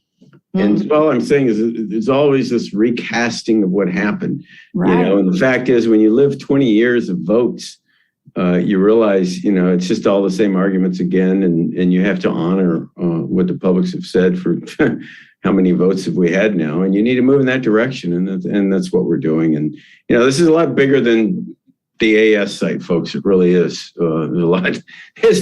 Look, Redondo Beach, 11,000 residents per square mile. And every city now is really, really having to contend with what's going on in Sacramento. And it's not good for the state to take away local communities' ability to control what goes on in their own town. Look, I agree with you. I agree with you that when it comes to 11,000 units per 11,000 residents per square mile, but that argument was with SCAG, we were making those arguments. The density needed to be included. That all the stuff we've done before needs to be included. We totally agree on that SB 9 is not good policy. It completely discounts people like residents like cities like us. And I agree. I think everybody on the call can agree that we're too dense, that we've done our share. We have a variety of housing. We agree with. And it's just really on this one is we lost that argument, by the way. We lost that argument with SCAG. And so we now are focusing on what to do with our housing element and how to distribute the housing that we are required to rezone. And that's where we disagree. Okay, Councilmember Horvath. Yeah, before I go, I see somebody new raise their hand. So Yeah, I was going to mention that there's a couple more. We have an e-comment. Well, go ahead and finish your comments, Chris. We'll go back to public comment and then somebody make a motion or something. Yeah, that's fine. So I'm just going to say, listen, I agree with what Laura just said. We have agreed on a lot of things policy-wise as it relates to housing and what the state is doing. And I think we've been unified on that. I don't think it's appropriate to say who's done more, who's more resident-centric, because I think everybody here has proven themselves to be resident-centric. We vote pretty much the same on the vast majority of issues that are all policies that improve, hopefully, quality of life for all residents. What I will say in agreement with Laura is that we disagree on how the housing element has proceeded forward in the past 6 months. And we did not get to have the kind of robust conversation I think we wanted to in the spring. The GPAC spent an enormous amount of time identifying sites throughout the city, right? None of us, when we talk about that fifth cycle housing element, Aaron Jones many times told us, especially when we were having to re-up for the 4 years, that we got assigned a number that was far higher than we thought we should have in the fifth cycle. And when we crunched those numbers, we were estimating that we should go down in the sixth cycle. I think it was somewhere, and maybe Sean or Brandy remembers, but somewhere like around 400 and some odd units was what we were projecting the sixth cycle should be, right? All things being equal. And we, of course, advocated. I know Laura and I went and spoke to SCAG many times. And what happened here is that the state and HCD assigned a ginormous amount of units throughout the entire state, but a good bulk of them to Southern California, and then SCAG had to reassign all those numbers to every city within the SCAG region. And that's how we ended up with this ballooned up number that we have now, far above what we would have anticipated. And so we are trying to absorb that number. And the point of this conversation and the point of the disagreement is that the number could be spread throughout the 5 districts, as people have said, could be distributed equitably. Now, I recognize that there is clearly a disagreement from some of my colleagues on that. And, they have pointed out that their areas are denser. I've looked at the census report, and I think the census report says otherwise, but it doesn't really matter at this point. Traffic doesn't matter. Density doesn't matter. All those things that were brought up last week over and over again, they don't matter in the context of this conversation about the housing element. So in the context of the housing element and AFFH, we're talking about equitable distribution throughout the city, which has benefits when you distribute different types of housing, whether it's low, very low, moderate, throughout an area. And that's really what the crux of the conversation is. And if we look at what the General Plan Advisory Committee had put forward and the Planning Commission had discussed, there were sites identified throughout the city. I agree there are points being made that, maybe all those RENA numbers may not come to fruition, right? I don't know how it would be. You would need every single site that you're applying these numbers to be not only ready and willing, but to be able to build and execute it in 8 years. And I think that's a challenge in any city at any given time.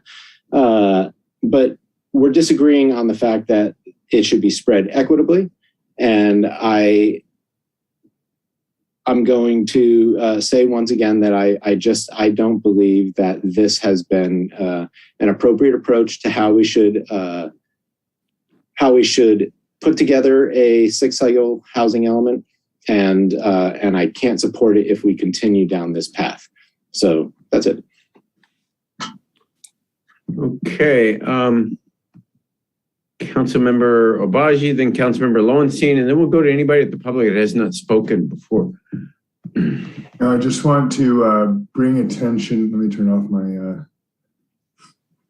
background to this book called Proofiness. And Proofiness is a book about how politicians and other people in the news use numbers to fool you and to make what are seem like convincing numbers, because the numbers don't lie, right?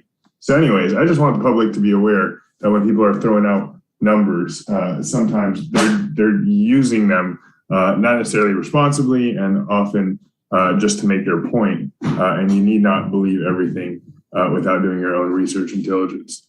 One thing I do want to note is District 4 is the most dense district in Redondo Beach, and it is getting more housing. I will vote for this housing plan because it is the best for the city as a whole and for District 4, so that we do not have more people driving down Artesia Boulevard, which we are trying to turn into a commercial area that will serve the residents on either side of Artesia Boulevard. But what I hope the adoption of this housing plan, if it's adopted, the message that is sent to both staff and the city council is that our attention needs to be on serving North Redondo, specifically driving business to North Redondo, to Artesia Boulevard,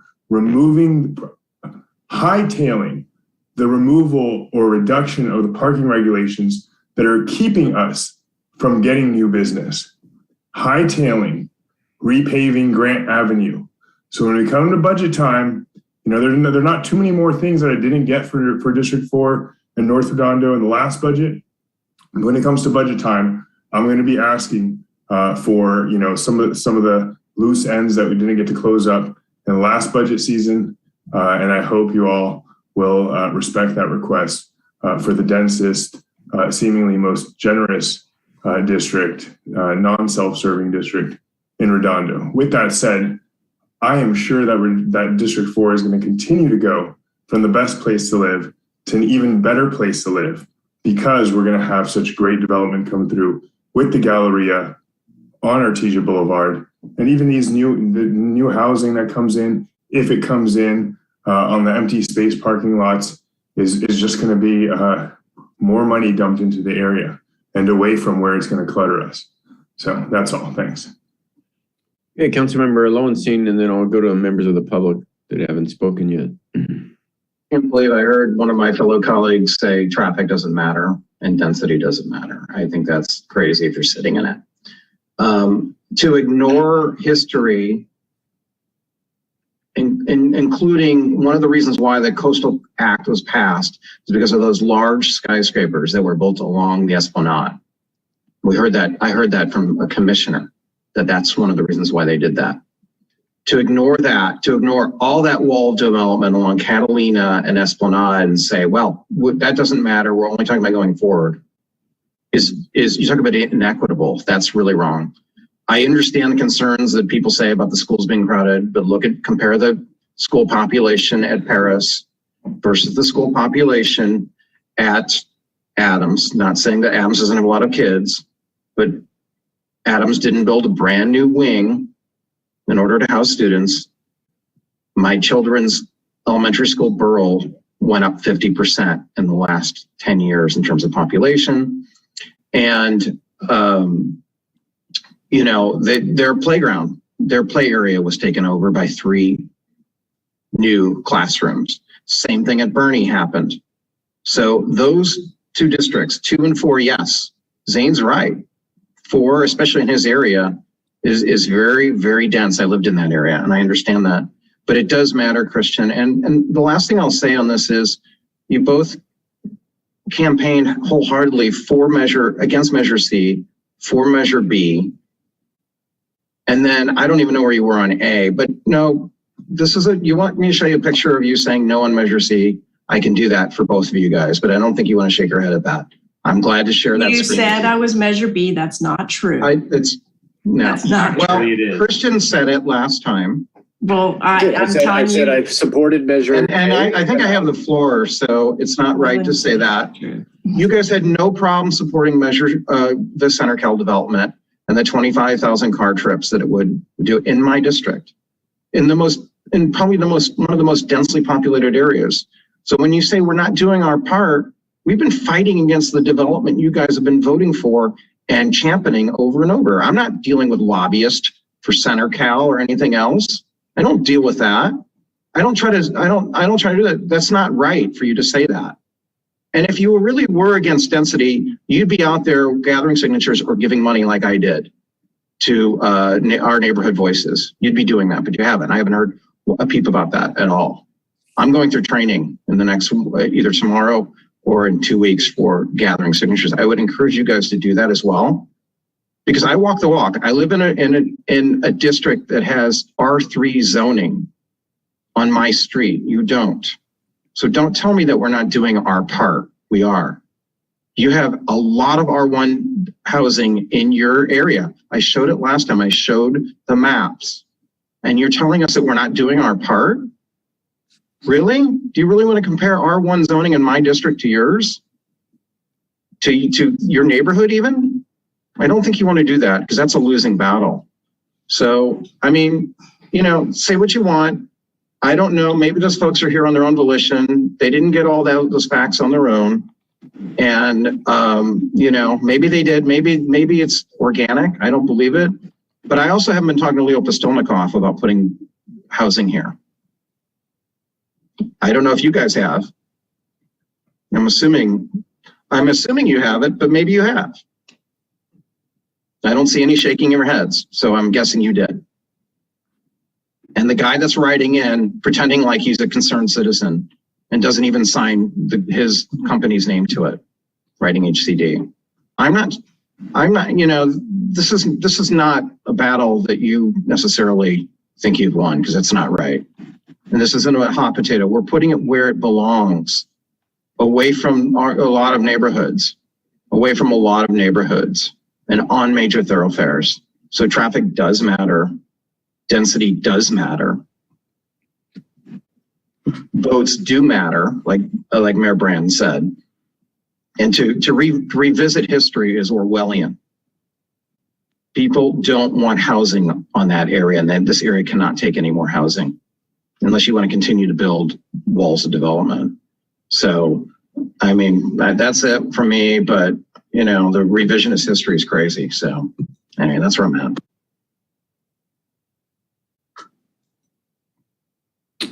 Okay, let's go to the public and then we'll come back to you, Councilmember Horvath. Is there anybody from the public that hasn't spoken already? Okay, I have Marty Navarro. Can you all hear me? Yes. Yes. Hi. Good evening, council members. This is Dr. Navarro. I did speak last week. And just like last week, I just got home from work and I missed the first good chunk of the meeting.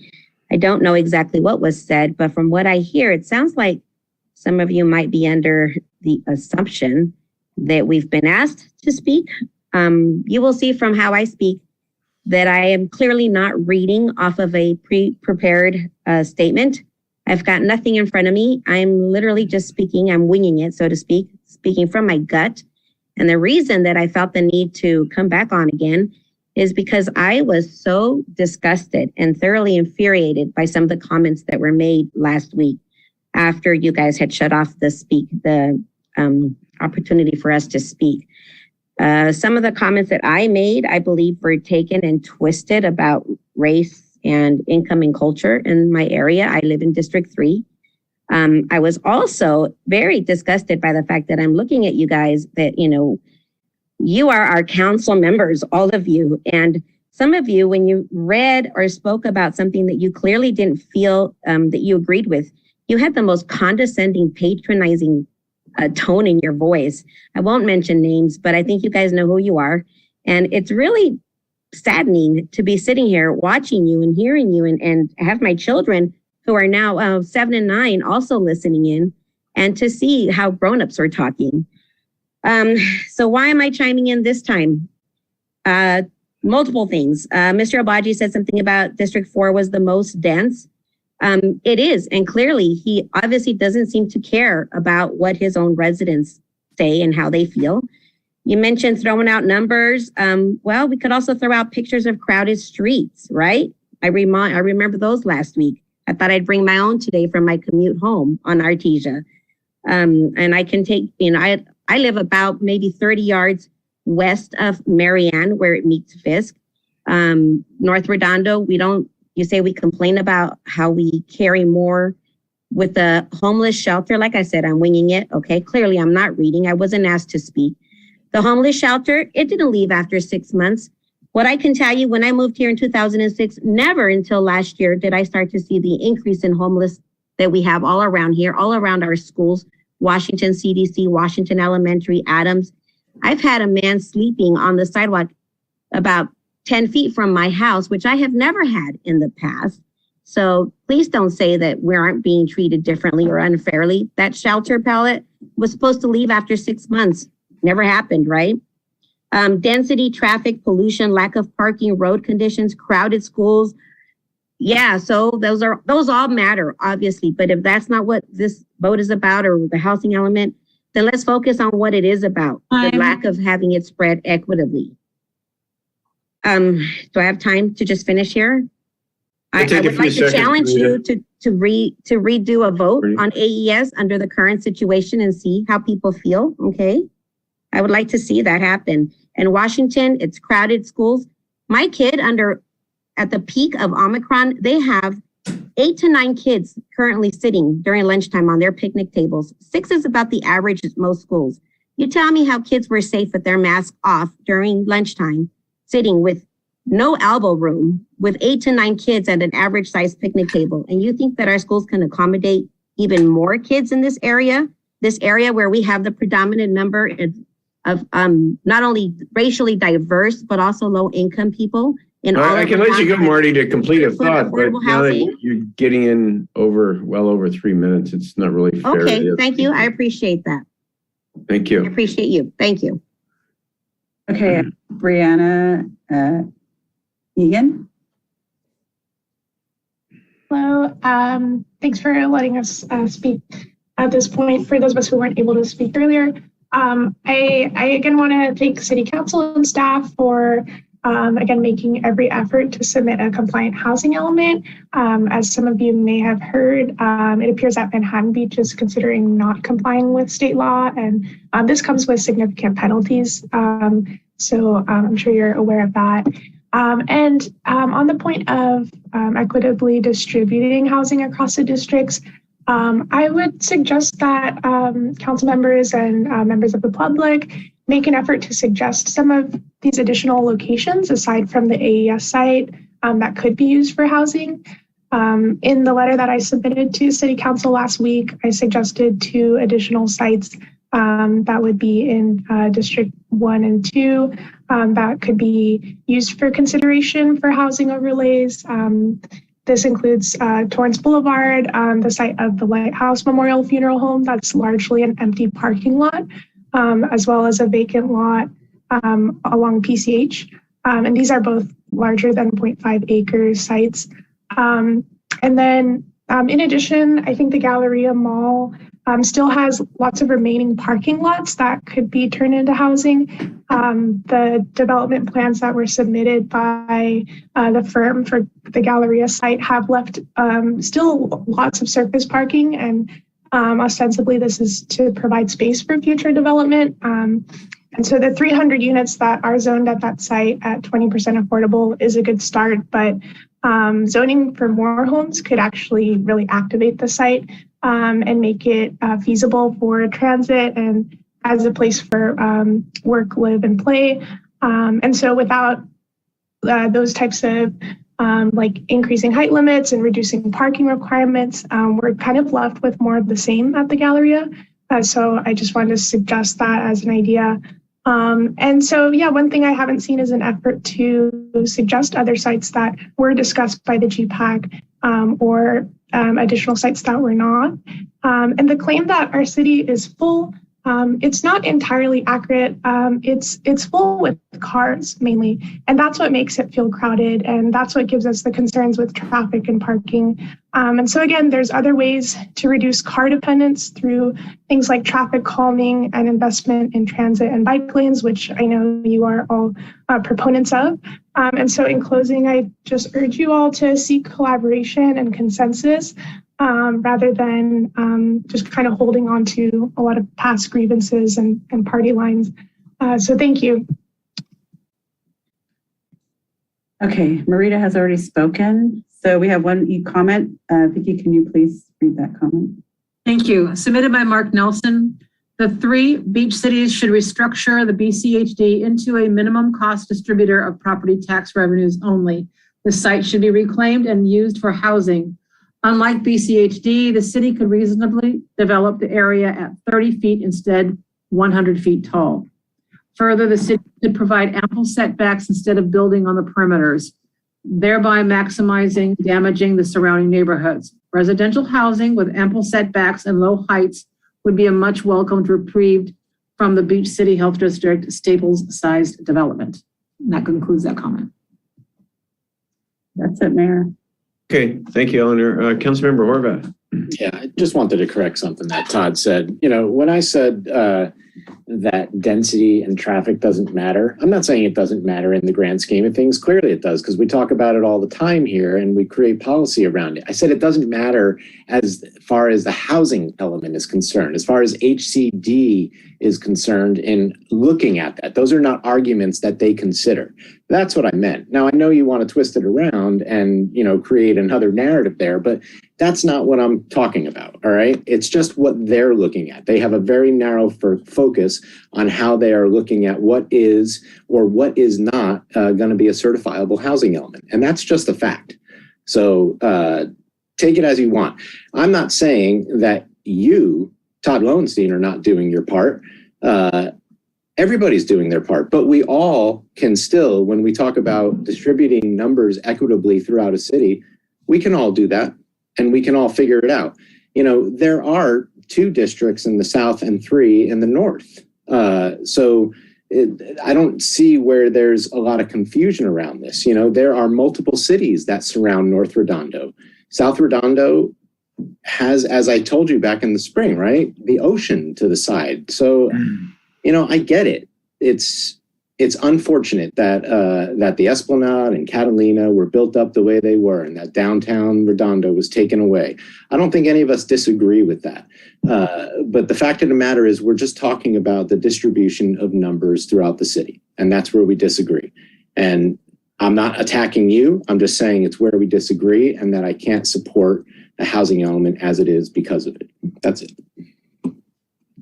Okay, Councilmember Nerna. Thank you. I'd like to make a motion to close public hearing. There's a couple of hands still up, but okay. Public hearing or for? This is a public hearing. Close the Yeah, public no, I'm hearing. just saying, I don't think there's anybody from the public that has their hand up. Well, but there's 2 council members left that want to speak, so. All right, I'll let them go. Give it a second. Councilmember MD. You know, Mark Nelson brought up an excellent point that I forgot to consider. In the numbers, is Kensington's, I know you mention it in the narrative of the housing element, but are the Kensington's 98 units, did they count towards our previous RENA? And the reason why I asked that is that I was told that the Beach Cities Health District units would not count towards RENA. And so I'm confused as to why Kensington is in the narrative when the Beach Cities Health District would not. Are they or are they not? I don't think that they can. I'll have Sean, if you can. Yeah, no, they don't count. That type of unit doesn't count. I think, you know, to put it in the narrative though, it's something that we believe should be counted. But so I think that's, you know, that's the rationale for the. And as well, I think that it's in there also to point out the diversity of types of housing that we do have available in the community. Right. So you have Kensington, but you don't mention Beach Cities Health District in the narrative. So, I mean, I was just trying to kind of figure out where you're. Well, Kensington has been completed. Right. Health District, the city council had decided to, and this was in the motions last spring, to consider Beach Cities Health District when we're looking at the meeting the net loss for SB 330, but not. It wasn't going to count toward anything with affordable housing. And we had actually had with Veronica and the executive director of Beach Cities Health District, we had a conversation about where their levels would be, and it wasn't going to be below moderate. So it wasn't going to count towards the affordable units, and there's not an application submitted on it.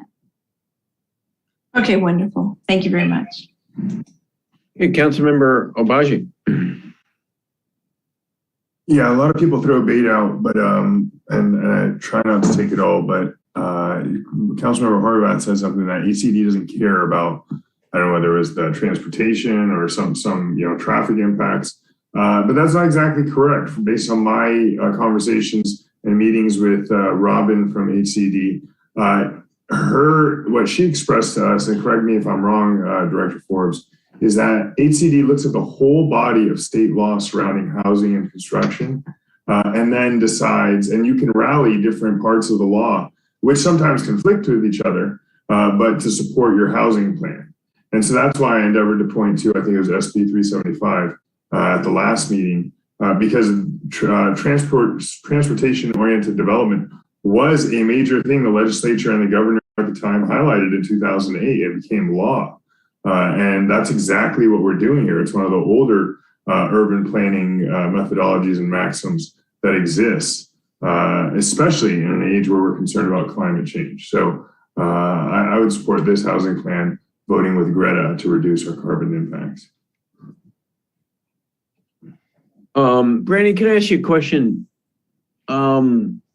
Can you put an expiration date on these overlays? Like, we can do a zoning like that, or is it just is what it is? I think that that's going to deter HCD from certifying a housing element if it's not going to be available ongoingly. But what you would ultimately look at is, say, now 8 years from now, or actually 7 years from now, we'll start the planning for the next cycle.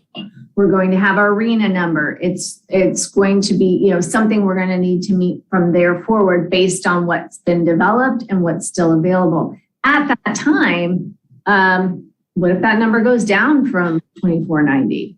I mean, we can all dream. But if it went down, then maybe that's where you could look at changing the zoning to address that. I mean, ultimately, Well, that's kind of my worry, is that we will upzone it, and then we won't necessarily need this down the road, or we may want to do something differently.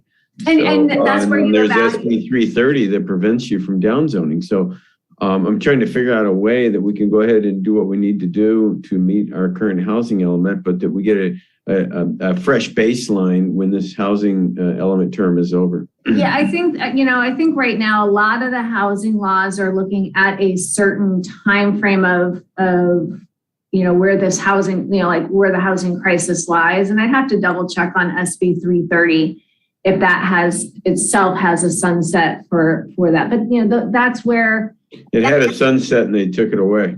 Yeah, if there's if we get to a point where we're recognizing there actually is ample housing, in 7 years, and the state says, you know what, we had these really high numbers of what was needed. It actually isn't what, over time evaluating that, and they determine that's not that's where they need to look at the SB 330s and the no net loss and adjust it. I don't know that you could do that sunset now that you're saying that with SB 330 in place right now. Mm-hmm. Okay, I see what you mean. Yeah. I'll give you guys a little bit of lore. When I first got elected to the city council, I was up in Sacramento. It was back in 2009. And I met Peter Douglas, who was the main author of the Coastal Act back in 1972. It was Prop 20.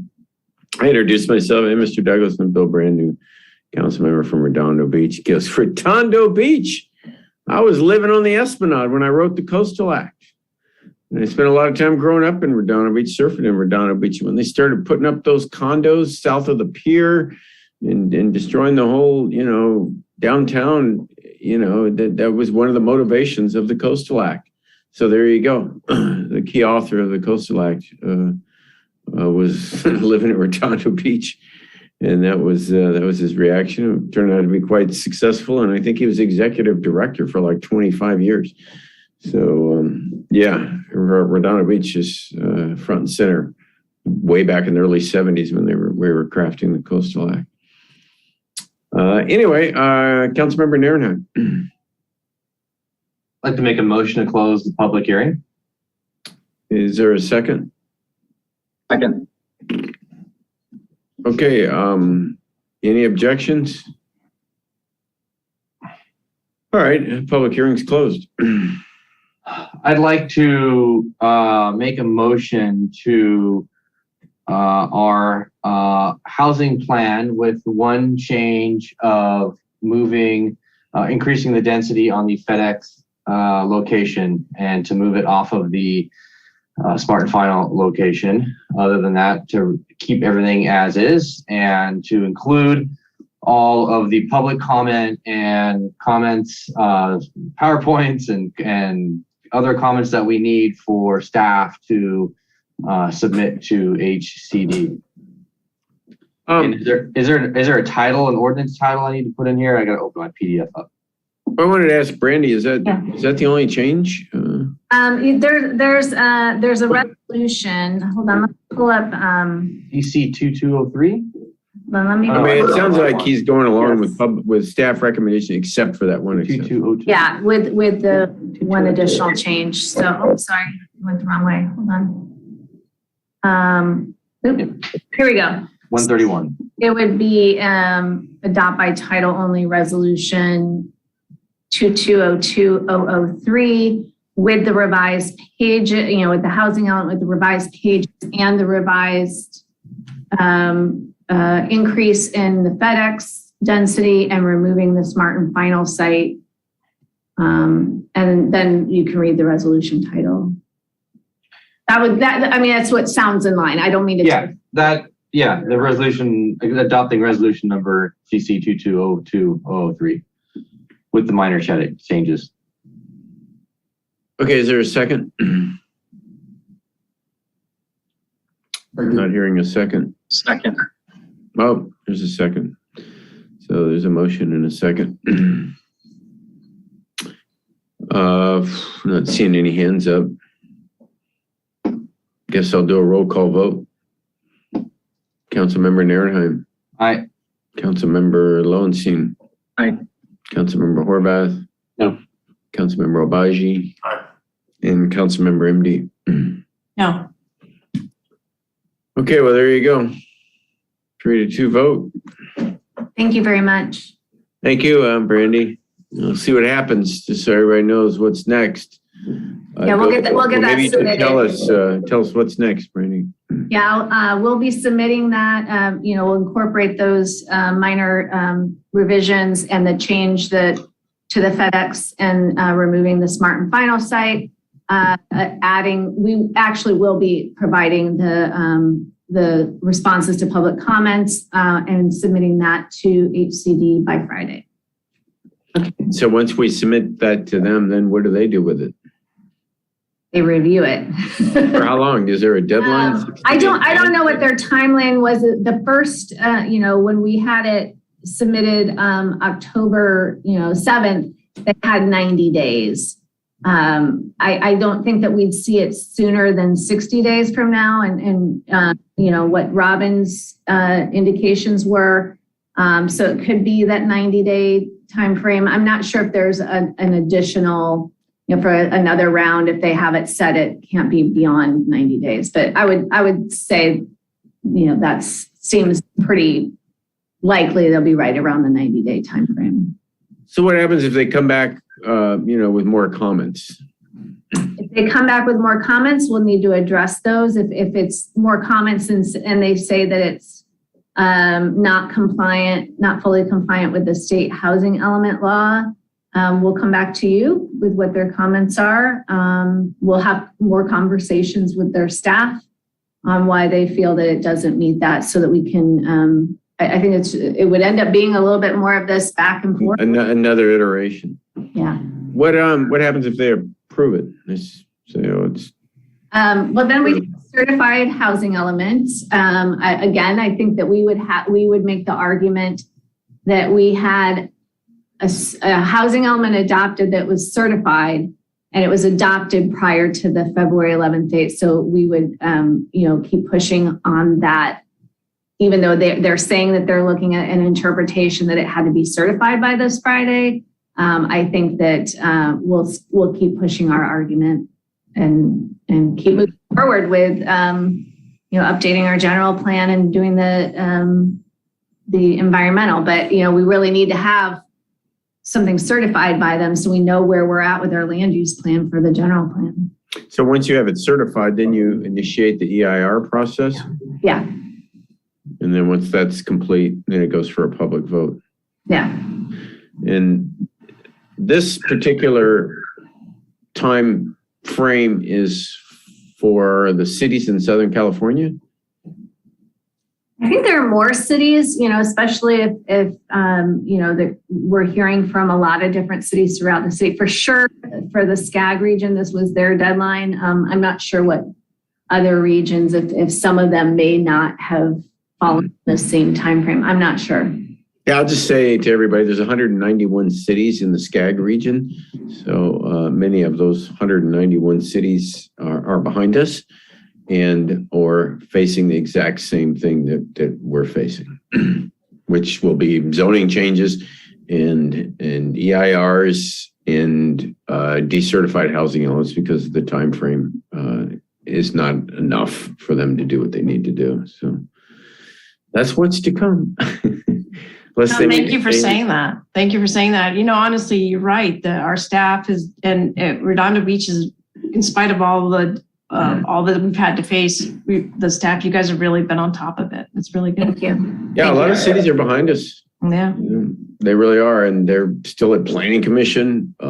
We actually, when we were submitting when we had adopted our housing element on October 5th, I think it was Manhattan Beach was just sending their draft. Remember, we authorized sending our draft back in June. And, it really is because we were trying to meet the deadline that we were on, the track that we were on. And unfortunately, they changed the rules. And a few cities already have the zoning to meet their reading, just like we did 4 years ago. Right. There are going to be some cities. Those are far and few between at this stage. Anyway, thank you, Brandy. Thanks, Okay, Mayor, I everybody. have to read a resolution. Yeah, go ahead. Okay, adopt by title only resolution number CC-2202-003, a resolution City Council, City of Redondo Beach, California, adopting the city's sixth cycle 2021 through 2029 draft housing element of the general plan, incorporating recommended amendments from the California Department of Housing and Community Development, HCD, and citing the previously adopted California Environmental Quality Act, CEQA, document initial study / negative declaration. Thank you, Mayor. Hey, thank you, Eleanor. Another 2.5 hour hearing on this. And thank everybody who came out. That was very nice. Thank you. They stuck it out, please. Okay, next up is discussion of possible action on the city's 3-year goals and 6-month objectives as discussed at the January 25th and 27th strategic planning sessions. Mike Wojcicki. Good evening, Mayor, Council. Good to talk to you about this item. This was a long time coming. I want to thank the council and the community who were participatory in our 2 strategic planning sessions that we held in January, one on the 25th and the other on the 27th. Tonight's action is an opportunity to finalize the strategic planning objectives and goals that were set at those meetings. You ultimately decided on 6 3-year goals and a total of 53 objectives over the next 6-month period. Quite a lift, but it was great to receive the input that we did from the community have the direction of the council, and then ultimately lay out for us what will be a very clear work plan over the next 6-month period. So we're excited to get busy on it. Tonight's your action to consider it and approve the plan as proposed. A few small tweaks were made to the matrix since the January 27th meeting to fully reflect the various departments that would participate in each of the objectives, and where it made sense, tie by dates to council meeting dates rather than just an arbitrary mid-month or start of month period to make sure we picked up that Tuesday night meeting that accompanied it. So small tweaks. All of the objectives there, though, are what you settled on as part of that last session. And we're here if you have any questions. Okay, thank you, Mike. Councilmember Obaji. Sure. Mr. City Manager, can we make amendments like if we forgot something? You can, yeah, you have the opportunity tonight to add to the various goals and Right. if you'd like. I'm not going to add anything that's out of left field. It's something you guys are already working on. But in goal 5, I'd like to add a bullet number 7, and I'll seek input from Director Saman as to when. But the objective is from Public Works, and the objective will be to redesign the left turn pockets on Artesia Boulevard to prevent the defect that I view there, in my opinion. Yeah, I think that's a referral that we are working on. There might be some different phrasing there, Ted, that I've heard you reference. Maybe you can mention that. Yeah, absolutely. Thank you, Councilman and Mike. It is something that was referred to us. We are working on a concept that we will need to hire a consultant to actually do the civil design and the implementation of that. Completion of construction, I'm not quite certain, but I could say we could definitely get the design elements to the council and probably get them completed by the end of the fiscal year. So that's something that we could move in motion in that manner. All right, awesome. So could we add that, please?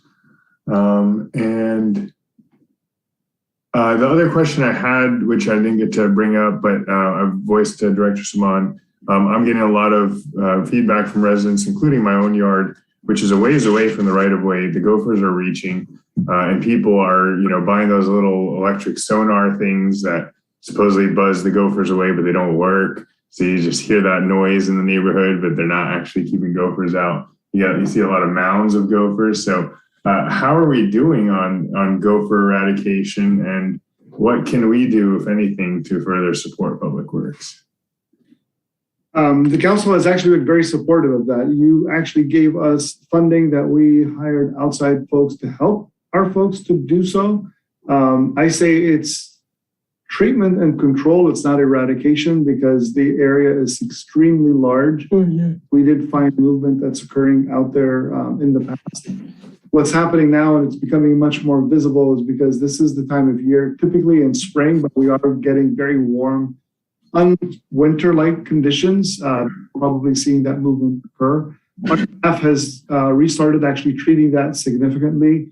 We'll see if there's staff augmentation and or contracts that we could bring forward in order to increase that treatment. It is, like I said, it's a treatment. It is not a full eradication because they will continue to move around underneath there. It's a significant acreage that we're covering. Yeah, no, absolutely. I realize it's a tough job. So thank you for what you all are doing. And I was just letting you know that it's the worst I've seen it since I've moved to the area. But I get that the weather plays into it. Thanks. That's it. Okay, Councilmember Nairn. Yeah, Mike. So last year we put money aside for pavers in the Riviera Village. It's kind of an ongoing project. Don't necessarily need it done in the next 6 months, but it goes along with. I was looking at some of these status on target business. I see that none of them are really, as to where they're going to be done. Or actually, I take it back. Like Riviera Village has the upcoming report. I want to get kind of those items we're doing in Riviera Village kind of on the same plan.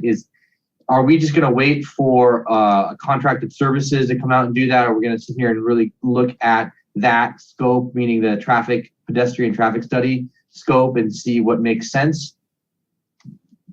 I think the two could relate. I would suspect, though, that the paver project is likely to be independent of that outcome. I think paver project is going to be more about beautification, addressing potential trip and fall issues that might already be known to us, whereas the pedestrian kind of movement assessment is more about path of travel and crossings and things of that nature. So I think the two are probably separate. I would view the paver project as more of a traditional CIP where we need to identify the location and the scope and scale of the project within available funds.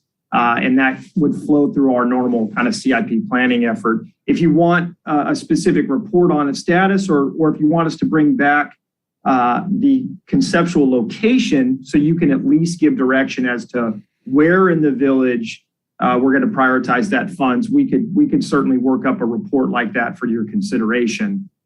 We would naturally need to do that as part of our regular CIP planning effort to begin with. Yeah, I'll hold off on the report for now, only because looking for other places for funds, and so that possibly can get more of the area done. Like you said, the trip and fall issue is large. It's there. It's well known. So I was more sort of looking if there were synergies with those two projects, but yeah, I think they're going to run on a parallel course. They're related, but not directly in this case. That's fine. Ted, that makes you're like him on that makes sense. Okay. All right. Yep, no, I agree with Mike. Thank you. Okay. I had a question under goal 5, first one, fire department assessment, delivered to council on fire department assessment. Where is the county quote on our fire services? And should that be on here? When is that going to be presented? Last I heard, it was a long time ago, that they were going to come back with a questionnaire that was going to submitted to the county, and the Fire Department Association was going to participate in that. Where are we in that process? Yeah, I think, Mayor, we wanted to get you the assessment first before we select the scope of work we might have the county look at, because the two can relate and might help us provide the right benchmark for that review. I can tell you the county is pretty steep in a number of their own issues as they're looking at their own operations. So I'm not sure how quick they could respond right now to our request. But we were hoping to get you the assessment first and then have you make the selection on the scope of work as it relates to the request for proposal from the county. We can accelerate that if that's something you'd like to see.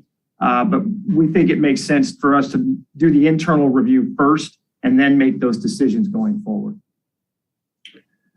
Well, I'll leave it up to council, but I'm kind of disappointed it's not already moving. Last I heard, it was a long time ago that they were coming back with this, what we were going to be asking for. We were going to be working with the Firefighters Association. And now I'm hearing it's kind of been tabled and we weren't really told. So I don't know. It's up to the council what they want to do. They want to continue to wait and not engage the county. I mean, I'm happy to call the chief at the county and ask him to please expedite. But if we're not doing our side of what's required, then yeah. Councilmember Lowenstein. We budgeted it. It should happen. We've been talking about it for years now. I think it was 3 years ago that we went through the first stage, and then we were supposed to go to the second stage. I think we can do that in parallel to the fire department assessment. And so I make a motion that we actually include this into the strategic plan and make sure that it's one of the elements, and we do it by April 1st. Well, I would be specific and say return with that questionnaire after input from the Firefighters Association, just so we're very specific and there's a milestone and a timeline. And, it just seems like this is getting dragged out. Yeah, I mean, that's 7 weeks away. I think I would imagine we'd be able to do it by then. So yeah, so how about the questionnaire return? We're going to do this, I guess is it stage 1 all over again, or what is it? Is it stage 2? I think stage 1, right? Yeah, I think it's the request. When we made that request of the county, what they came back with was effectively the framework that was submitted to them in 2000 and whatever year it was, 18 or 19, I'm forgetting now. So we have to coordinate with them and say specifically what elements do we want them to study? Do we want them to study the same elements? Do we want them to change? Are there other things we would like them to consider? Their default is typically to evaluate our current operations and then give a quote on our current operations with whatever suggestions they might have that might be different. So we were hoping to be more targeted in what we asked of them, so we could answer all the questions that the council might have. So if you want us to push that, we can do that. By April is something we could probably do. Well, I mean, you're talking about the fire department assessment would be March 1st. That's only 3 weeks away. Right. Okay, so why don't we say mid-April, I guess? Why don't we say mid-April, the questionnaire completed with input from the association, and the third meeting in April. How does that sound, Mike? Yep. Okay. Okay, Councilmember MD. I made the motion. Is there a second on the motion? Oh, I'm sorry. You got to make a second to Councilmember Lowenstein's motion to add to the strategic plan return of the questionnaire and working with the county. Friendly amendment. Say again? With a friendly amendment. You got to second it. Was there a motion to even approve? Yeah, I made the motion. Planning to begin with? No. Yes, I made the motion to have the questionnaire for the county reviewed through the association and brought ready to go by the third week in April to send out to the county, also including the fire assessment from fire department assessment. So that's 6-7 weeks away. Okay, I'm just saying that there needs to be a motion to approve the strategic plan in general. So you might just make the motion to approve the strategic plan in general with that addition. Okay, I'll make the motion to approve the strategic plan in general with that addition of the questionnaire for the county fire study. I'll second that. Okay. Thank you. Councilmember MD. I guess I hear you're wanting to rush this, but I thought the whole point of the report that's coming through is that we have an assessment of our fire department and what our different options are. And including in that is what might be the option to go to county. So it sounds like you're just pushing going to county without hearing from this assessment. Am I misunderstanding what's going on here? Yes. You are. Then how is? Well, I would just add this, Laura. The county process is extremely lengthy, and we really haven't even started. And so it's really just a start for the most part. I mean, I don't know, Mike. Where are we with the county? Is the county even aware that we're going to be? No. We've had conversations. We met with Tom, our current area chief, a couple of times. He sent back the old form. We talked about the possibility of do we need to make specific requests if it incorporates Harbor Patrol in any different way. So we had those conversations. The county's pulled away. They're doing a lot of different things right now. There's some transition at their chief level due to some personal leave. So they're not quoting. They're not quoting for other cities. Well, no, I think they will. I think they will, especially if we make the formal request. I believe they will, but there's a lot happening there too. So I can't tell you how quick it'll take. I think your assessment's correct. It will take quite some time. The process is typically a year to 2, I believe, in totality. So yeah, so that's my whole point. Anyway, sorry, Laura. I was just trying to answer your question because No, you're not. No apology needed. I just don't understand why we would head towards county when we haven't even heard the assessment yet. Well, we're not going to the county. We haven't even gotten we haven't even really furthered the process to get a quote from them. I mean, it's just frustrating. It's been 3 years. Well, for a lot of reasons, but anyway. Councilmember Obaji.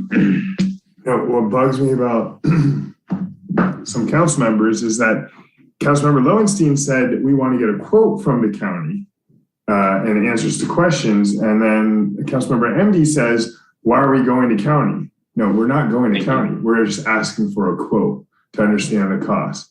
But with that said, I did share a concern that why don't we have the report, the assessment from regarding our fire department back yet? And that would help us frame the questions to the county so we get essentially equivalent services in light of the costs associated with improving and getting our fire department up to snuff. So any response on that, Mr. City Manager?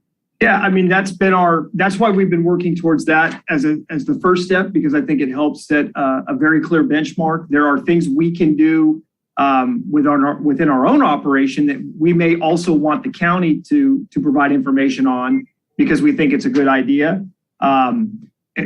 But if we wait till middle of April, I think we'll have an opportunity to have that conversation. It'll be a little compressed, but you hopefully will be able to do a little bit of both. All right, sounds good. And I would just offer a friendly amendment to Councilmember Lowenstein's motion that you include the left turn pocket redesign amendment to the public safety goal number 5. I'll accept that amendment. All right, thanks. And Is that okay with the seconder? Councilmember Nierenheim? What was that amendment again? It was come back with the left turn redesign by, I think it was 6 months time, was it? Artesia. Yeah, for Artesia Boulevard left turn pockets that are. Yeah. Yeah, I'm fine with that amendment. Okay, there you go. Any comment from the public? Okay, yes, I have Eugene Solomon. Thank you, Mr. Mayor, members of the council, staff, for reviewing this item. A few brief comments, please. With regard to the Charter Review Committee, we've done this before, so hopefully the staff will bring this back to us as a completely baked item, ready to go to vote on.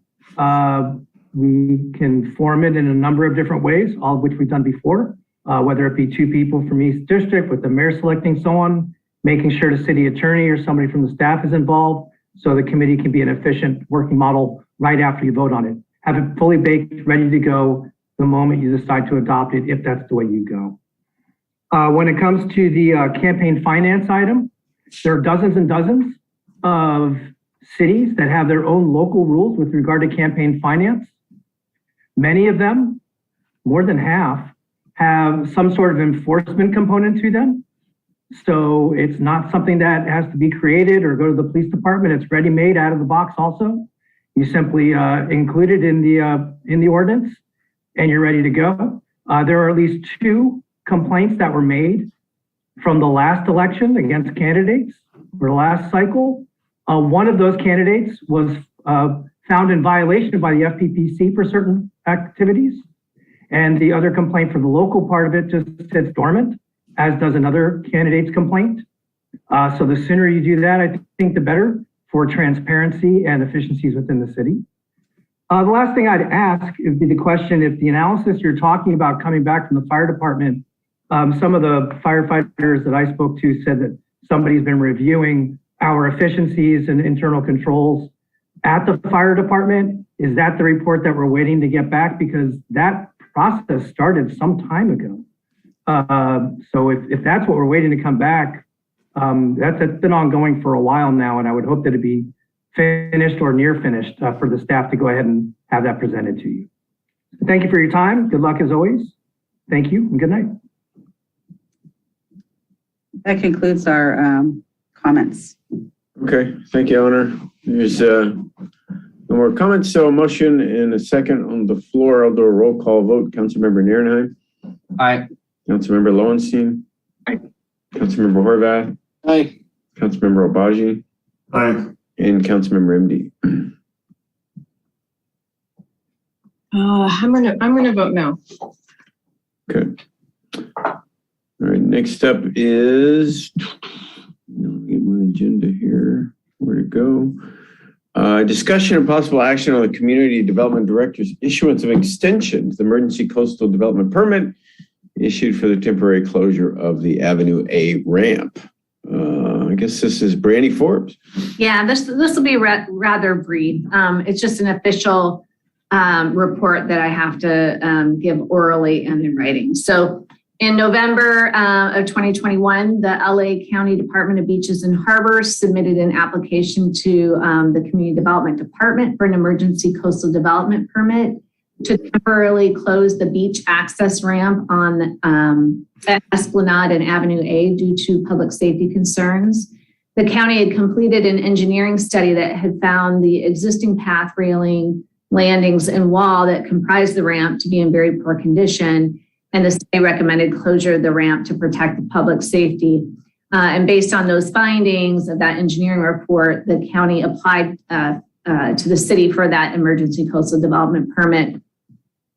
And in my capacity as the community development director, I granted this emergency permit, and I'm allowed to grant that for up to 60 days. So we did that, and that, and then that gives the time for the coastal development permit to do corrective work. However, their corrective work is going to take over a year to do. So the emergency permit was issued on November 30th of 2021 for a period of 60 days. As allowed by code, a public notice was posted, and I've given a report at the December 7th meeting on that. The emergency permit would have expired on January 28th of 2022, if not extended, and on January 27th, LA County Beaches and Harbors applied to extend that emergency permit. To extend that, it's actually just a subsequent application is filed. So on January 31st of 2022, the 60-day extension was approved I approved that to allow LA County the additional time to complete the construction drawings for the improvement to the access ramp. The expiration date of the emergency permit is now March 29th of 2022. It is anticipated that ahead of the new expiration date, either LA County will submit the full application for a coastal development permit for the ramp improvements, including drawings for the complete rehabilitation project, or they will submit an additional extension of the emergency permit so they can complete the full application materials. Again, it's likely expected it'll take about a year for those improvements to be, for them to submit the application, engineer it, and then build it.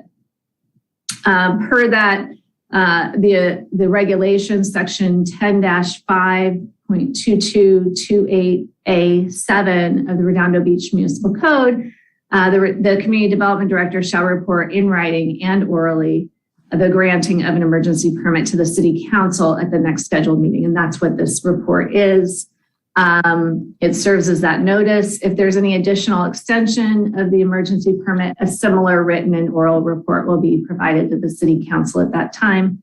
So you can just let me know if you have any questions, and that concludes my report.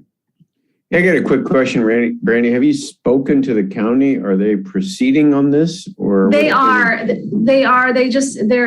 having to put together the engineering drawings for how they're going to rehabilitate that and redesign that, and they just haven't completed those to submit them for the full coastal development permit. And then after that, they'll have to get funding, right? So they don't necessarily have identified the funding yet.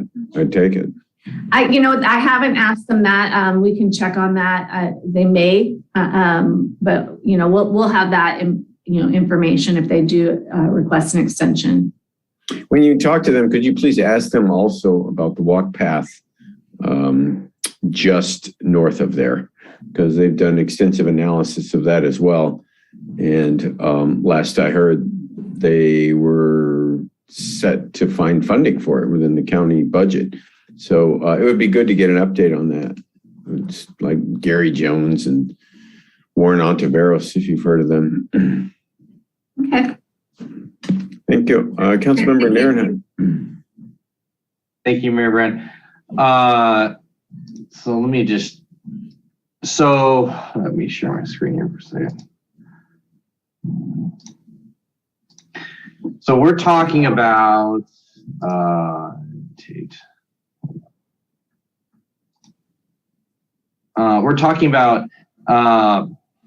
the Avenue A ramp, which is actually not right here on the right-hand side, right? Right.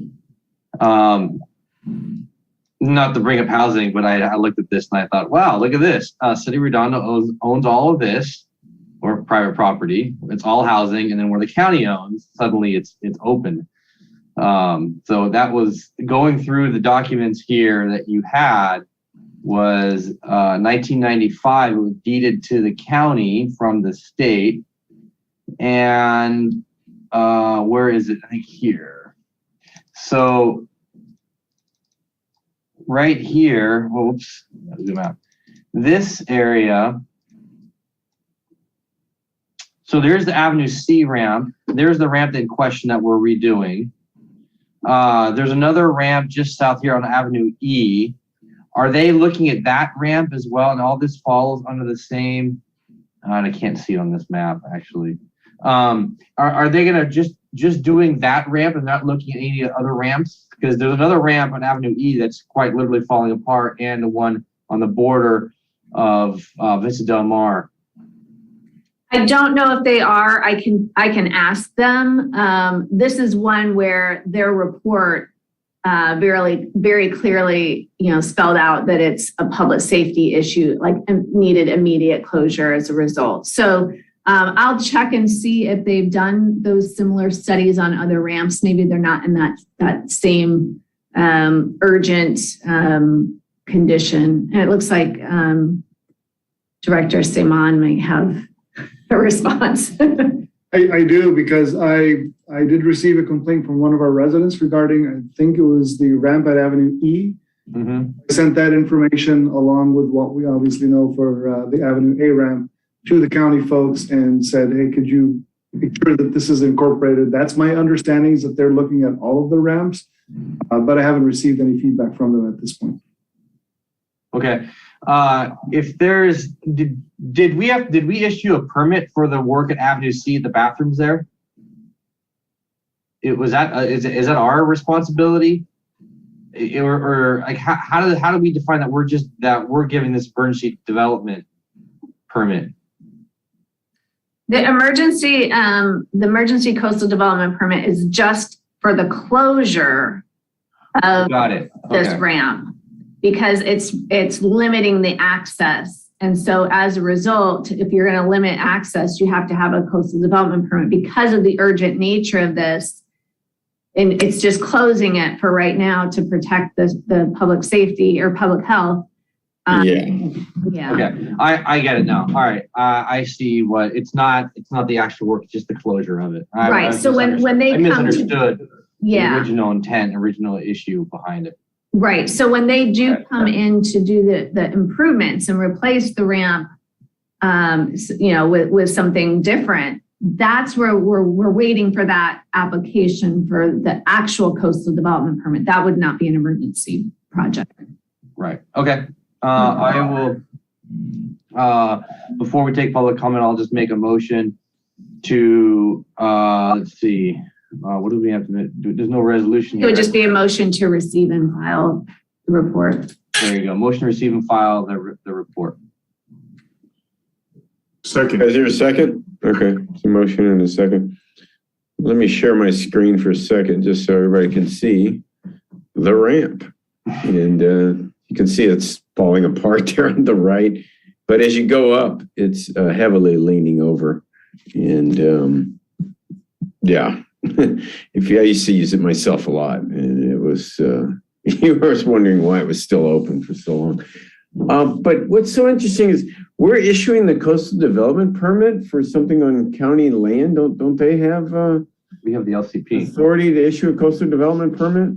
No, you're right, Nils. It's we have the local coastal plan. So with that, our regulations have, there's different jurisdictions for different and it clearly states when it goes to different jurisdictions. It's never going to be the LA County. It's going to be Coastal Commission, City Council, Community Development Director. Okay, got it. Except in Marina Del Rey, where that is LA County. Right. We see what they did with their waterfront. Okay. There's a motion. Any comment from the public? Mayor, I have no e-comments or Zoom. Okay, there's a motion and a second to receive and file. I'll do a roll call vote. Councilmember Narenheim. Aye. Councilmember Lowenstein. Aye. Councilmember Horvath. Aye. Councilmember Obaji. Aye. And Councilmember MD. Aye. Okay. Thank you. Thank you, Brandy. City manager items, Mike. Yeah, just briefly tonight, Mayor, wanted to mention that we have been busy recruiting for 3 very critical positions in our organization, the 2 assistant to the city manager positions that the council created in November. I'm happy to report that we have 1 individual accepted and on board, and that was the promotion of someone you all know, Elizabeth House, formerly with our Waterfront Economic Development Department. She has graciously accepted her new role as assistant to the city manager. I also have received a acceptance of a conditional offer to an additional candidate who will be going through backgrounding this week and hopefully on board here in the next 3 to 4 weeks. So we're off and running with those 2 positions. And then also on the Waterfront Economic Development side, our prospective candidate there, director candidate, has also accepted the offer and is in background. And I hope to have him in place in March as well. So all 3 positions are closing in on completion, which I'm pleased to say. Excellent. Thank you, Mike. No mayor or council items. Any referrals to staff? Councilmember Narenheim. I have none today, actually. Thank you. Councilmember Lowenstein. I have 3. The first is to issue or to extend invites to the CPUC and the Clean Power Alliance to come next Tuesday for discussion about electricity and gas hikes. We should be able to accommodate that. I thought they were coming already. No, just SoCal Gas and Edison officially. The second would be, this is for the city attorney, to look at rules and regulations under the master lease for liveaboards. It's referred to in the master lease, but I'd like us to do a little bit of background and research to find out what those rules and regulations actually are. And report back to you. And report back to the council, correct. Understood. Okay. And then the third one is actually related as well to liveaboards, and that is research any council action that we can take to allow them to stay, whether it's an ordinance or anything else, any type of another action. One potential, it's state lands, right? It's tidelands, is it correct? A lot of that? Yeah. Yes. Okay, so maybe also look at state law as related to liveaboards and state lands. So I don't know if we need to vote for any of those or all of them. Those are my referrals. Yeah, I may not agendize it in open session. I may just draft a memo. I'm happy to do so. Okay, great. Is there any objection to having a city attorney look into that? Anybody? Okay. Thank you. And Mike, is it a lot of work to explore, as Todd was asking? Should we see if we want to give you that direction? Well, Mike Wojciechowski, but go ahead, Mike. Well, it will depend on, it is for both of us, it will depend on how long it takes to find the current rules and regulations called out in the master lease. I don't think I've ever seen them. I'm pretty sure Mike's never seen them. It may be the waterfront director's first duty to find those things. Yeah, and we actually did look for those, I think, when we first looked at the master lease language, and I don't believe Stephen had any luck placing his hands on them either. So not sure they exist, but we'll, Mayor, to answer your question, we'll research what we can. We've started this process, based on the meeting that Todd and I and Mike participated in on Saturday. So we'll get you whatever we can. Okay. If sounds like you're already doing it. Yeah, we are. And if it leads to an ordinance or other things, that certainly could take much more time depending on the nature. And I'm just not sure we're prepared yet to tell you whether that's a possibility or not. So it's gonna take a few weeks at least. Okay.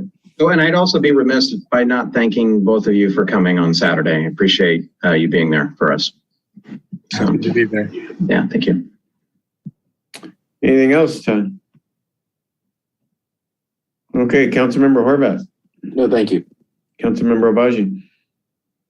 Yes, a couple. They're not super time sensitive, but I've gotten requests for stop signs now elsewhere.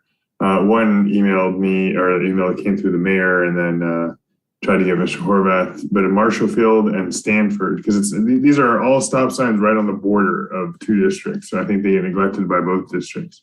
It's basically one of those intersections that's between two other stop signs. People gun it there.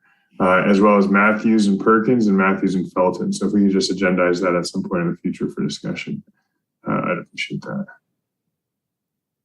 You want to agendize the installation of stop signs at those intersections? Yeah, discussion of stop signs at those intersections.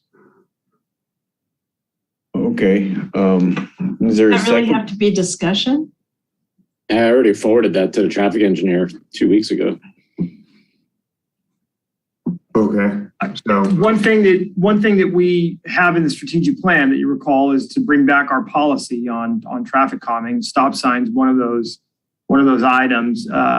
maybe after that. Yeah, it would make sense to probably do it after we revisit the policy standards, because I think I'm hearing from the majority of you that you'd like to see in our prior conversations at the planning effort that we would likely try to find a way to be more efficient in the process associated with those types of requests. Yeah. Whether it would require a future discussion or not, I think would depend on the kind of policy changes you make at those as part of those conversations. Seems like the council, I guess, direction subject to input from the public and seeking input from the public would be part of the process. But I guess we'll discuss that at that time when we go for discussion. Cool. Well, you need a vote on that though, or can anybody second that? I thought, what were you thinking? I thought we were going to wait and have them come back with potential policy changes before visiting those. Is that what I heard or no? Yeah, exactly. Okay, and that's already happening, right, Mike? When is that coming back? Yeah, let me look at the strategic plan here. I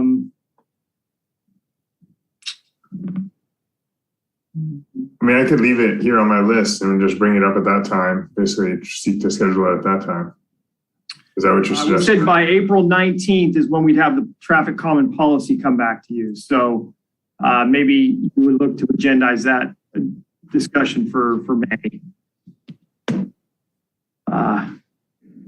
The stop sign discussion at the specific locations. So yeah, I think we'll come back to you with the traffic calming policies by April 19th, and if the referral's approved tonight, and the council will bring those three particular intersections for stop sign consideration thereafter.